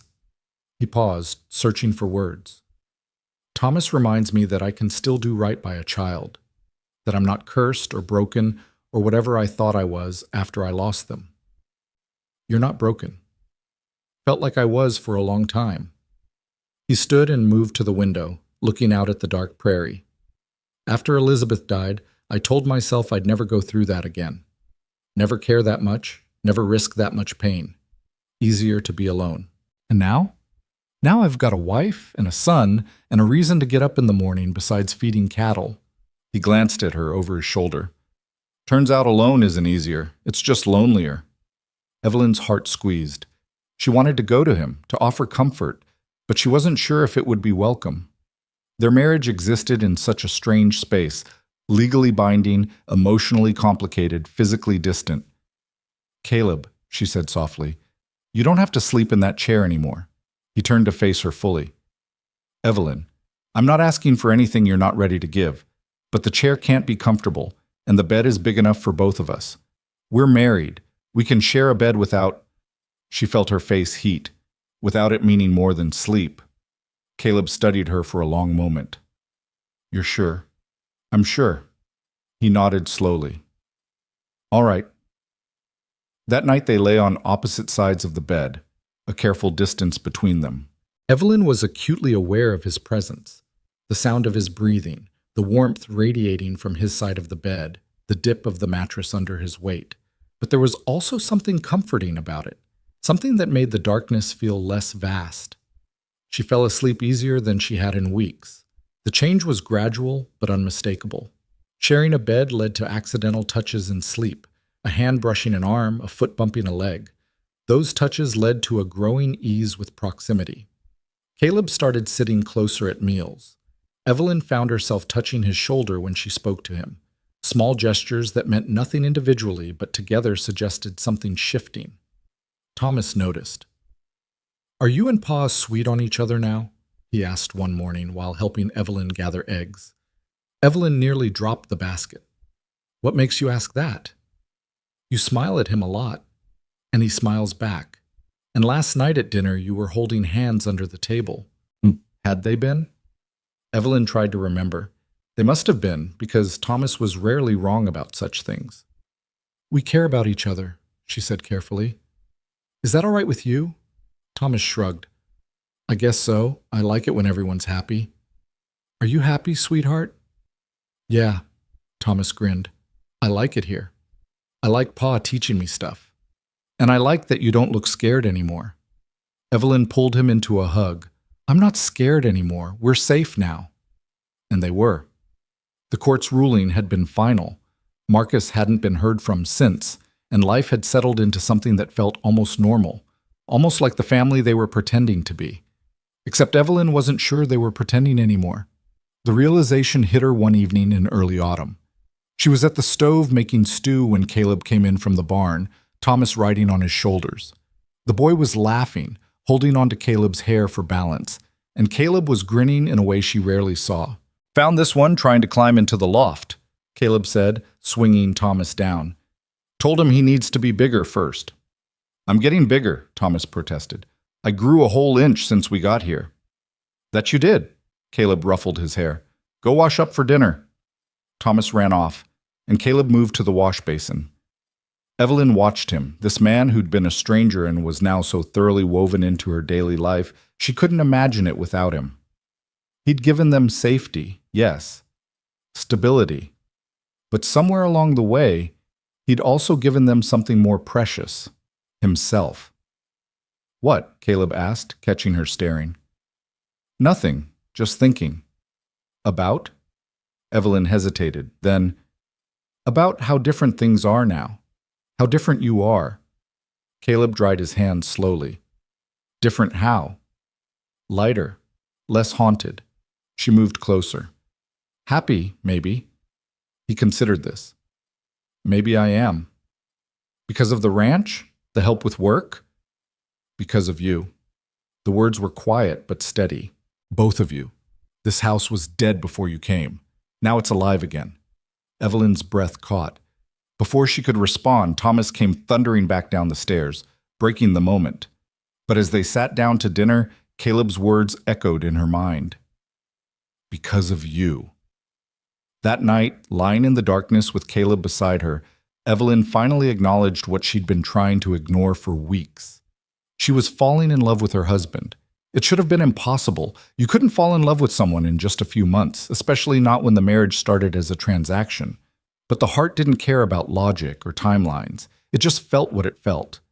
And what Evelyn felt, lying there in the dark, was a deep and growing affection for the man who'd saved her son, who'd fought for their family, who'd opened his wounded heart enough to let them in. She didn't know if Caleb felt the same way. His actions suggested care, commitment, maybe even affection. But love? That was a different question entirely. She was still wrestling with it when Caleb's voice came through the darkness. Evelyn? You awake? Yes. A pause. Then, I've been thinking about what I said earlier, about you making this house alive again. I remember. I meant it, but I don't want you to think... He stopped, frustrated.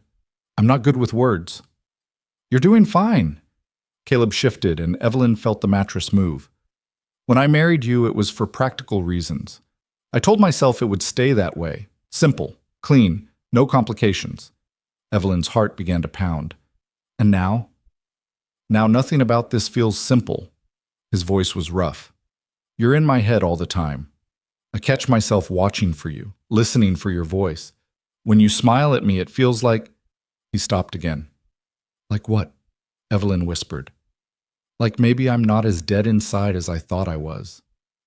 Evelyn turned toward him in the darkness. She couldn't see his face clearly, just the outline of his profile against the window. Caleb, I need to tell you something. All right.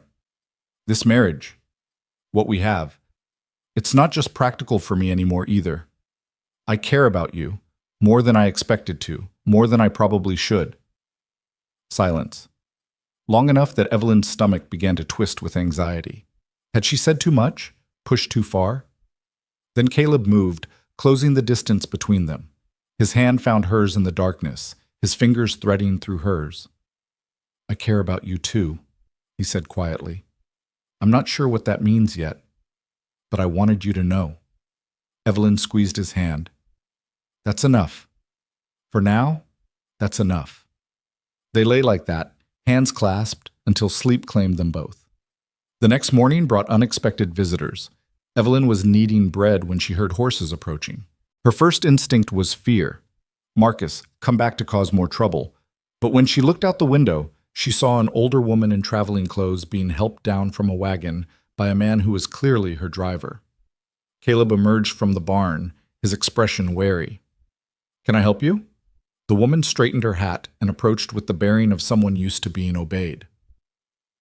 I'm looking for Caleb Hart. You found him. And Evelyn Hart? Evelyn wiped her hands on her apron and stepped outside. I'm Evelyn. The woman's eyes swept over her, assessing. Then, surprisingly, her stern expression softened slightly. I'm Catherine Brooks, Marcus's mother. Evelyn's blood ran cold. Caleb stepped forward, positioning himself slightly in front of her. If you're here to cause trouble, he began. I'm not. Catherine held up a hand. May I come inside?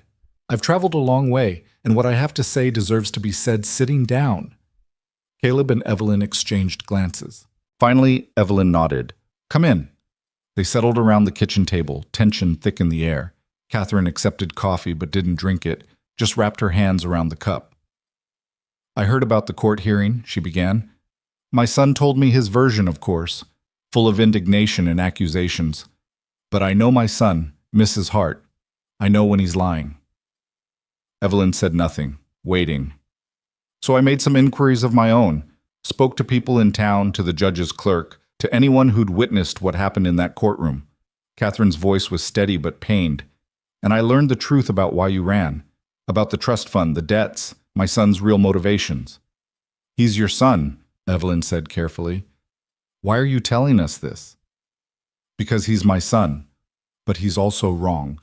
Catherine met her eyes. Marcus has always been ambitious, always wanted more than he had. I'd hoped marriage and responsibility would settle him, but instead it seems to have made him desperate. When he told me he wanted custody of Thomas, I thought it was genuine concern for his nephew. I didn't realize, her voice cracked, I didn't realize he saw that child as a financial asset. Caleb leaned forward. Brooks. To apologize first, for my son's behavior, for the pain he's caused you. Catherine pulled a folded document from her bag. And second, to give you this. Evelyn took the paper, unfolding it carefully.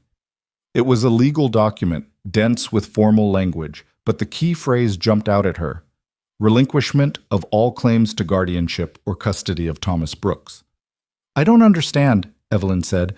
I'm the matriarch of the Brooks family. I have significant influence over my son, financial and otherwise.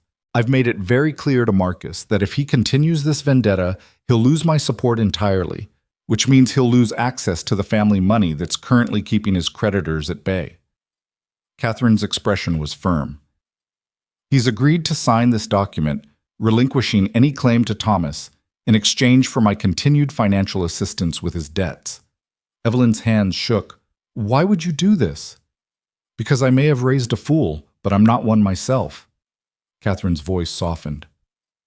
I saw Thomas in that courtroom, Mrs. Hart. I sat in the back where no one noticed me, and I watched my grandson testify. That boy is happy. He's safe. He's loved. What more could any grandmother want?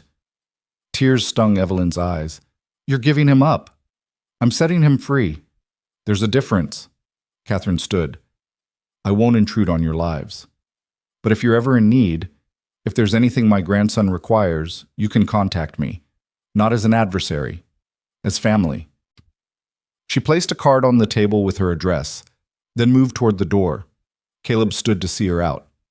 Mrs. Brooks, he said. Thank you. Catherine nodded. Take care of them, Mr. Hart. Both of them. I will. After she left, Evelyn sat staring at the document in her hands. It was over. Truly, completely over. Marcus couldn't come back, couldn't threaten them, couldn't take Thomas. They were safe. Evelyn?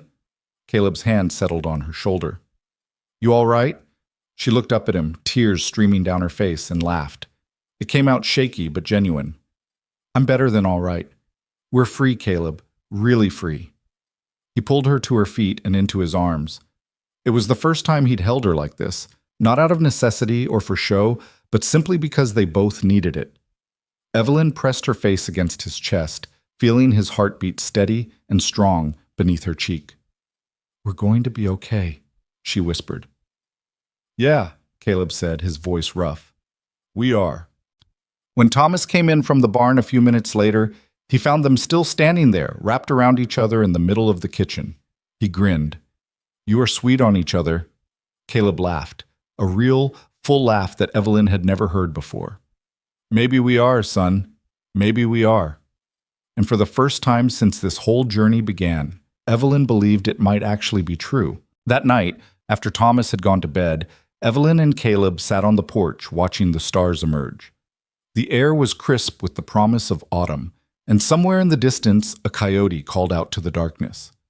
Evelyn wrapped her shawl tighter around her shoulders, feeling the weight of the day settling into something like peace.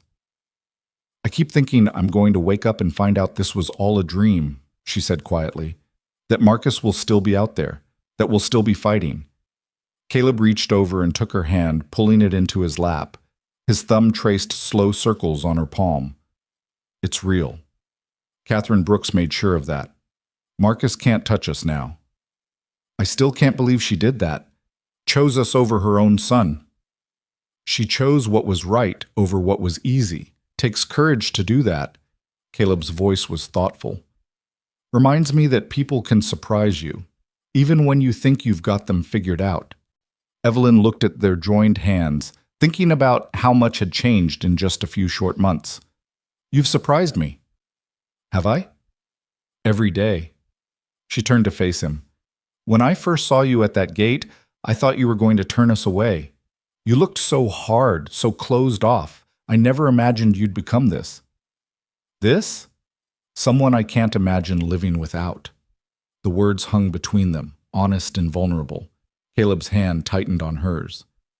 I was closed off, he admitted. Spent 4 years building walls, telling myself it was safer that way. Then you showed up half dead at my gate with a dying boy in your arms, and every wall I'd built started cracking. He shook his head, tried to fight it. Told myself it was just duty, just an arrangement. But somewhere along the way, duty turned into something else. What did it turn into? Caleb was quiet for a long moment, his eyes on the horizon. When he spoke, his voice was rough with emotion. Love. Somewhere along the way, I fell in love with my wife. Evelyn's breath caught. She'd hoped, suspected, even believed it might be possible. But hearing him say it made her heart feel too large for her chest. Caleb, you don't have to say it back, he said quickly. I know this started as something practical. I know you might not feel, I love you too. The words came out fierce and certain. I've been falling in love with you for weeks. Maybe since the day you stood up in that courtroom and claimed us as yours. Maybe before that. I don't know when it started, but I know it's real. Caleb stood abruptly, pulling her up with him. His hands framed her face, and in the starlight she could see the raw emotion in his eyes. Can I kiss you? He asked. Really kiss you? Yes. He kissed her like a man who'd been holding back for too long, like a man who'd finally given himself permission to feel. Evelyn melted into him, her hands gripping his shirt, and kissed him back with everything she'd been too afraid to show before. It was nothing like the perfunctory kiss they'd shared at their wedding. This was heat and hope and the promise of something real. When they finally pulled apart, both breathing hard, Caleb rested his forehead against hers. I want this to be a real marriage, he said, not just on paper. I want you as my wife in every way, if you'll have me. I'll have you, Evelyn whispered. I already do. They stood there under the stars, holding each other, and Evelyn felt something settle deep in her bones. This was home, not just the ranch, not just the house, but this man and the life they were building together. This was where she belonged. Inside, they climbed the stairs together, hand in hand. When they reached their bedroom, Caleb paused at the door. Are you sure? He asked one more time. Evelyn answered by pulling him inside and closing the door. That night, they became husband and wife in truth, not just in name. And when Evelyn fell asleep in Caleb's arms, she did so knowing that she was finally, completely safe. Not because someone had rescued her, but because she'd found a partner who stood beside her, who fought with her, who loved her not despite her desperation, but because of the strength it had revealed. The seasons turned and life on the ranch settled into a rhythm that felt less like survival and more like thriving. Thomas grew taller, his shoulders broadening with the work he did alongside Caleb. He still talked about his father sometimes, keeping those memories alive, but he called Caleb Pa without hesitation and looked at him with uncomplicated love. Evelyn watched them together one crisp October morning, Caleb teaching Thomas how to repair a fence post while the boy peppered him with questions. The patience in Caleb's voice, the pride when Thomas got something right, the easy affection between them. It was everything she'd hoped for, and more. You're staring again, Sarah Brennan said, appearing at Evelyn's elbow with the basket of preserves. That husband of yours knows you watch him like that? Evelyn laughed, not even embarrassed anymore. Probably. I'm not exactly subtle about it. No, you're not. But then again, neither is he.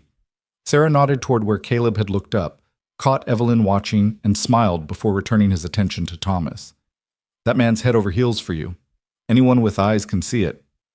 I'm head over heels for him too. Good. You both deserve it. Sarah set down her basket. I brought you some plum jam, and I wanted to tell you before you hear it from someone else.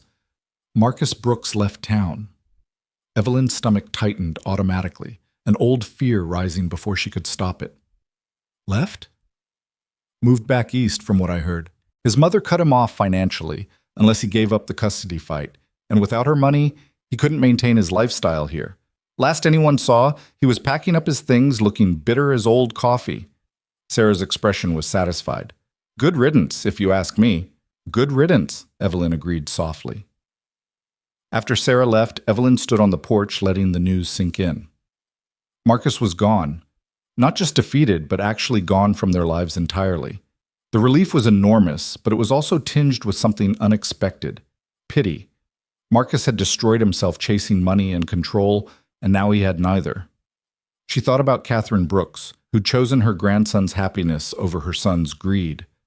About the courage it must have taken to admit her son was wrong, to actively work against him. Evelyn made a mental note to write to her, to send a letter letting her know Thomas was doing well, that her sacrifice hadn't been in vain. "Mama," Thomas's voice pulled her from her thoughts. "Pa says we can ride out to check the north fence. Want to come?" Evelyn looked at her son's eager face, at Caleb standing behind him with a question in his eyes, and felt her heart swell. "I'd love to." They rode out together, the three of them on horseback, with Thomas chattering about everything he saw. Caleb rode beside Evelyn, and every so often their legs would brush, their eyes would meet, and they'd share a smile that held years of conversation. This was family, Evelyn thought. Not the one she'd been born into or even the one she'd created with her first husband, but the one she'd built from desperation and necessity and unexpected love. Imperfect, unconventional, but wholly theirs. Winter came early that year, sweeping down from the mountains with snow and wind that turned the prairie white. Evelyn had worried about the isolation, about being snowed in for weeks at a time, but instead she found she loved it. The three of them huddled inside while storms raged outside, playing cards and reading by lamplight and telling stories. It was during one of those long winter evenings, with Thomas asleep upstairs and a fire crackling in the hearth, that Caleb pulled Evelyn into his lap. "I have something to tell you," he said. Evelyn's heart jumped. "What?" "I've been thinking about the future, about this ranch." He paused. "When I married you, I said Thomas would be my heir, that he'd inherit all this when I'm gone." "I remember." "Well, I've been to see a lawyer, had the papers drawn up proper. Everything's in writing now, the ranch, the cattle, everything. It all goes to Thomas when the time comes." Caleb's hand settled on her waist. "But there's more. I've also set aside a portion for you, separate from the ranch. Money and property that's yours alone, that no one can take from you. If something happens to me, you'll be provided for." Evelyn felt tears prick her eyes. "Caleb, you didn't have to." "Yes, I did. You came to me with nothing because you'd lost everything trying to protect your son. I'm making sure that never happens again. No matter what, you'll always have security. You'll always be able to stand on your own." "I don't want to stand on my own. I want to stand with you. And you will, for as long as we both live. But I need to know you're protected. Can you understand that?" Evelyn cupped his face in her hands. "I understand. And thank you. For thinking of us. For caring enough to make sure we're safe." "You're my family," Caleb said simply. "Of course I care."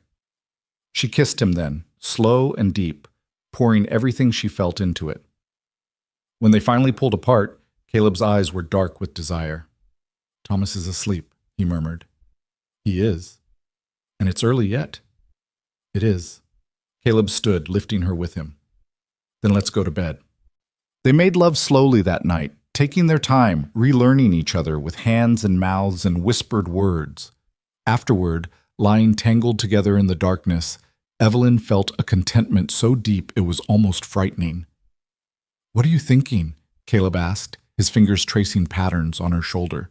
"That I'm happy, really, truly happy, and I keep waiting for something to ruin it." "Nothing's going to ruin it. You can't promise that." "Maybe not.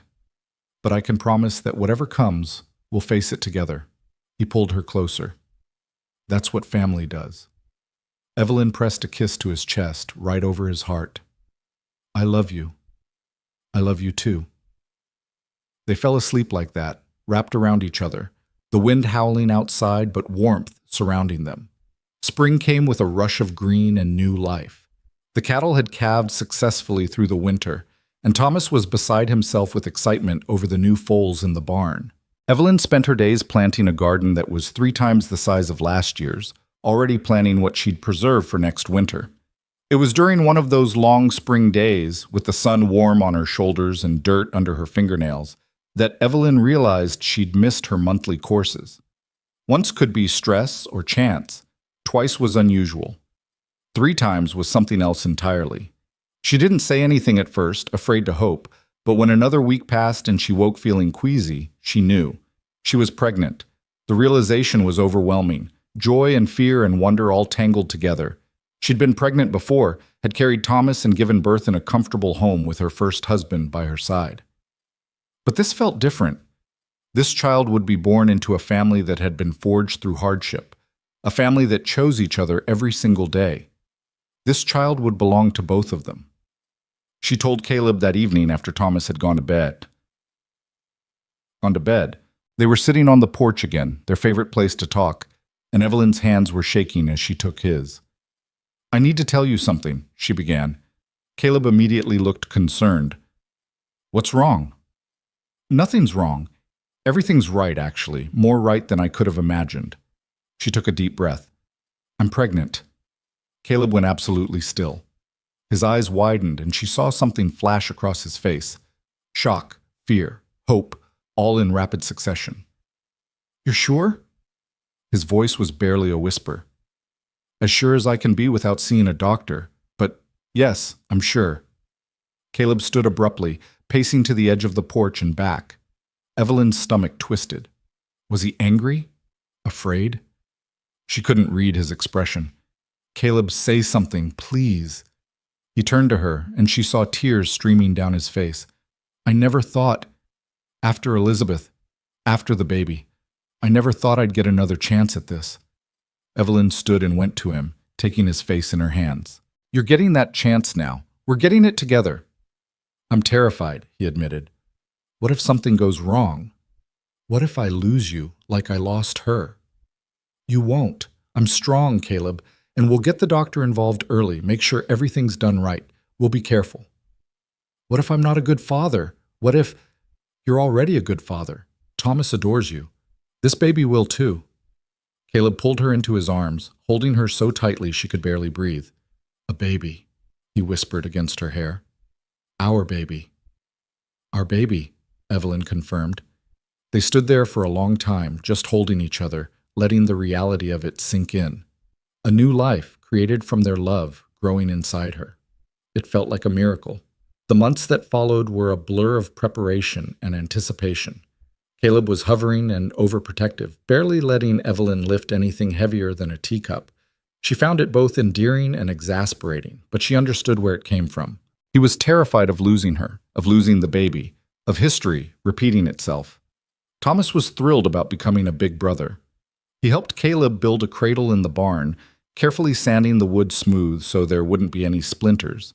He talked to Evelyn's growing belly, telling the baby about the horses and the ranch and all the things they'd do together. "Do you think it's a boy or a girl?"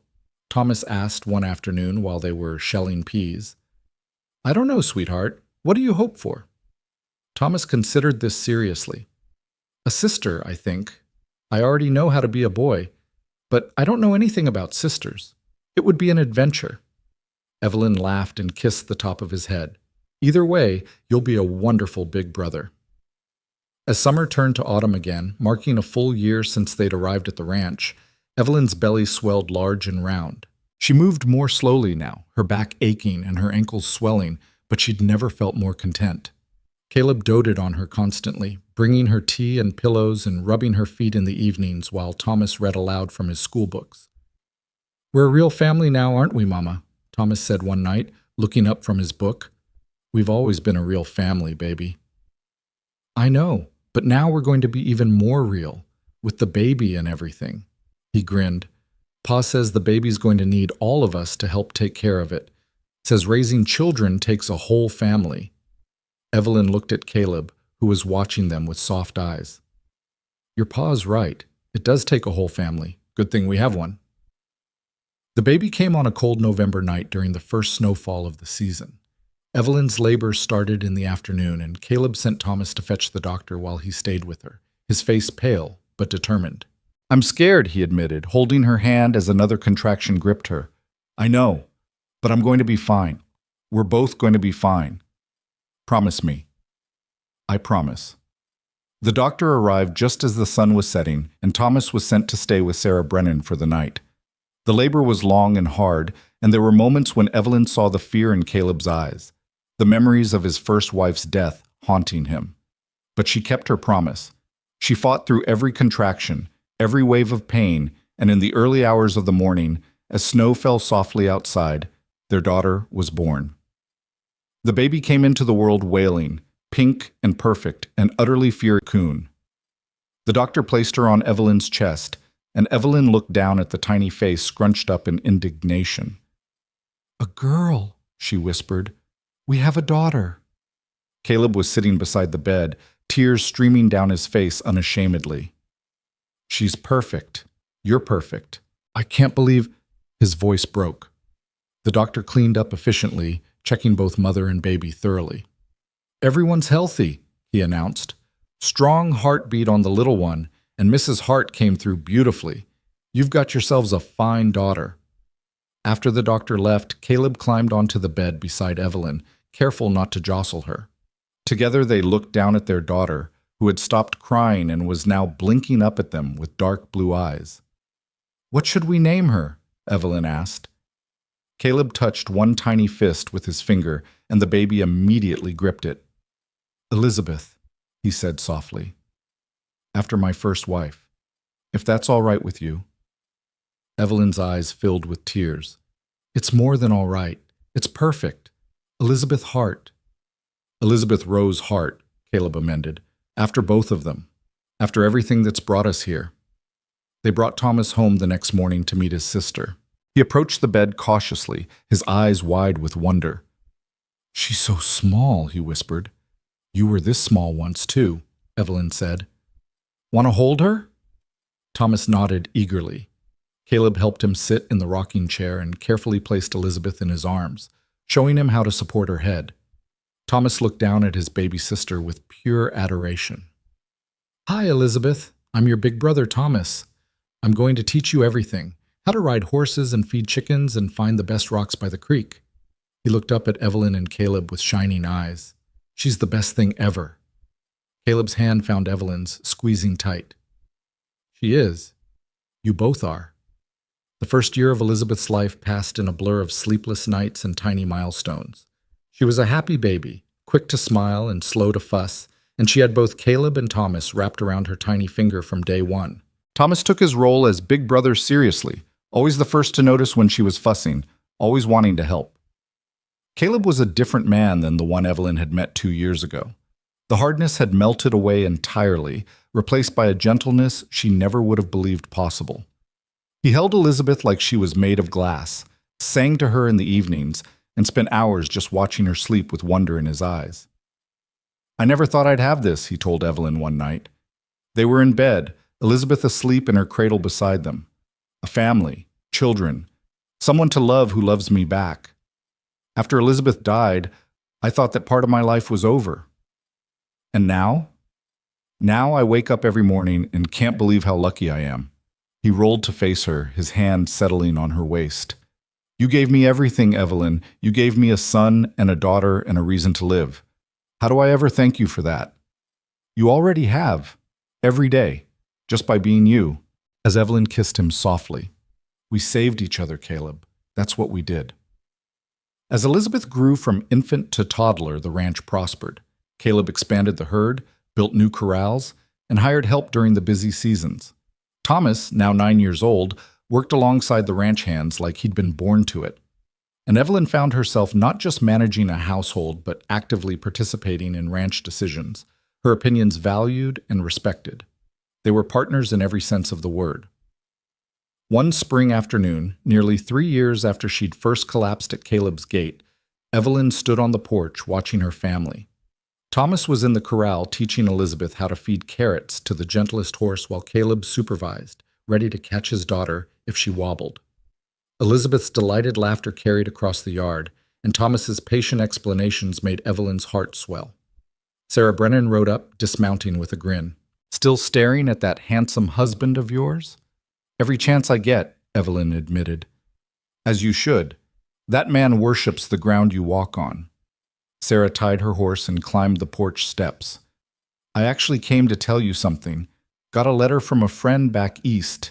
She mentioned that Marcus Brooks tried to come back to town last month. Evelyn's stomach clenched. And? And his mother shut him down before he even got off the train, told him in no uncertain terms that if he showed his face in this territory again, she'd disinherit him completely. He got right back on that train and left. Sarah's smile was satisfied. That woman doesn't mess around. No, she doesn't. Evelyn thought of Catherine Brooks, who she'd been corresponding with regularly. The older woman received letters about her grandson's progress, pictures Thomas drew, updates on Elizabeth. It was a tentative relationship, but a real one. I'm glad she's keeping her word. We all are. You and Caleb have built something good here. You deserve to enjoy it without that vulture circling. After Sarah left, Evelyn walked down to the corral. Elizabeth saw her coming and squealed, reaching out with chubby arms. Evelyn scooped her up, breathing in the sweet scent of her daughter's hair. Mama, did you see? Lizzie fed the horse all by herself. Thomas was beaming with pride. I did see. You're an excellent teacher. Caleb came up behind Evelyn, wrapping his arms around both her and Elizabeth. Beautiful day. Perfect day, Evelyn agreed. They stood there together, the four of them, surrounded by the land they'd worked and the life they'd built. In the distance, cattle grazed peacefully. The garden Evelyn had planted was already showing green shoots. The house behind them was warm and welcoming, filled with laughter and love. This was everything Evelyn had never dared to dream of during those desperate days, walking through the prairie with Thomas burning in her arms. This was home, this was family, this was love that had been earned through hardship and sacrifice, and the simple choice to keep showing up for each other, day after day. What are you thinking? Caleb asked softly. Evelyn looked up at him, at this man who'd been a stranger and become her everything. I'm thinking about how far we've come, how different everything is from that day I showed up at your gate. Best day of my life, Caleb said, even if I didn't know it at the time. Mine too. Thomas tugged at Evelyn's sleeve. Mama, can we have a picnic dinner tonight, out by the creek? I think that's a wonderful idea. They spent the evening by the water eating Evelyn's fried chicken and fresh bread while Elizabeth toddled around collecting rocks, and Thomas told elaborate stories about his adventures with the cattle. Caleb sat with his arm around Evelyn's shoulders, and every so often he'd lean down to kiss her temple or whisper something that made her laugh. As the sun set, painting the sky in shades of orange and pink, Thomas looked up from his rock collection. Pa, do you ever think about what would have happened if Mama and I hadn't come to your ranch? Caleb was quiet for a moment. Sometimes. I think I'd probably still be alone, just going through the motions of living without really being alive. And we'd probably be... Thomas stopped, the unspoken ending heavy in the air. But that didn't happen, Evelyn said firmly. We found each other. We built this family together, and that's what matters. Will we always be together? Thomas asked. There was a vulnerability in his voice that made Evelyn's heart ache. Always, Caleb promised. You're my son. Elizabeth's your sister. Your mama's my wife. Nothing's going to change that. Even when I'm grown up? Even then. Family doesn't stop being family just because you get older. This ranch will be yours someday, yours and Elizabeth's. And hopefully, you'll raise your own children here. Keep the family going. Thomas smiled, satisfied. He went back to his rocks, and Elizabeth crawled into Caleb's lap, her eyes drooping with sleep. Evelyn looked at her family, her son, her daughter, her husband, and felt a peace so profound it brought tears to her eyes. They'd started as three broken people brought together by desperation and necessity. They'd become something far greater than the sum of their parts. A family. Not perfect, but real. Not easy, but worth every struggle. That night, after the children were asleep, Evelyn and Caleb stood on the porch one more time, looking out at the land that had become their home. Do you ever regret it? Evelyn asked. Marrying me that day? Taking us on? Caleb turned to her, his eyes reflecting the starlight. Not for one single second. You and Thomas and Elizabeth, you're the best things that ever happened to me. You saved my life, Evelyn. Gave me a reason to live again. You saved mine too. You gave us a home when we had nothing. You fought for us when no one else would. You loved us when we needed it most. I'll keep loving you every day for the rest of my life. Evelyn rose on her toes and kissed him, soft and sweet and full of promise. And I'll keep loving you right back. They stood there in the darkness, holding each other, two people who'd been broken and lost and desperate, finding wholeness in each other's arms. The future stretched before them, uncertain in its details but secure in its foundation. They had each other. They had their children. They had this ranch and this life they'd built from nothing but determination and hope. It was everything. Years later, when Thomas was grown and bringing his own wife to the ranch, when Elizabeth was learning to ride and already showing signs of her father's quiet strength, when Evelyn's hair had started to silver and Caleb's beard had gone completely gray, they would sometimes sit on that same porch and remember. Remember the day a desperate woman collapsed at a gate with her dying son in her arms. Remember the decision to help, to marry, to fight. Remember the moment when obligation transformed into love, and a family of strangers became something real and permanent. Best decision I ever made, Caleb would say, pulling Evelyn close. Mine too, she would agree. And in the house behind them, filled with children and grandchildren and the echoes of laughter, the life they'd built together would continue on, a testament to the power of choosing love, choosing family, choosing to keep showing up even when the odds seemed impossible. They had started with nothing but each other. They had built everything that mattered, and that was the truest kind of happily ever after there could be.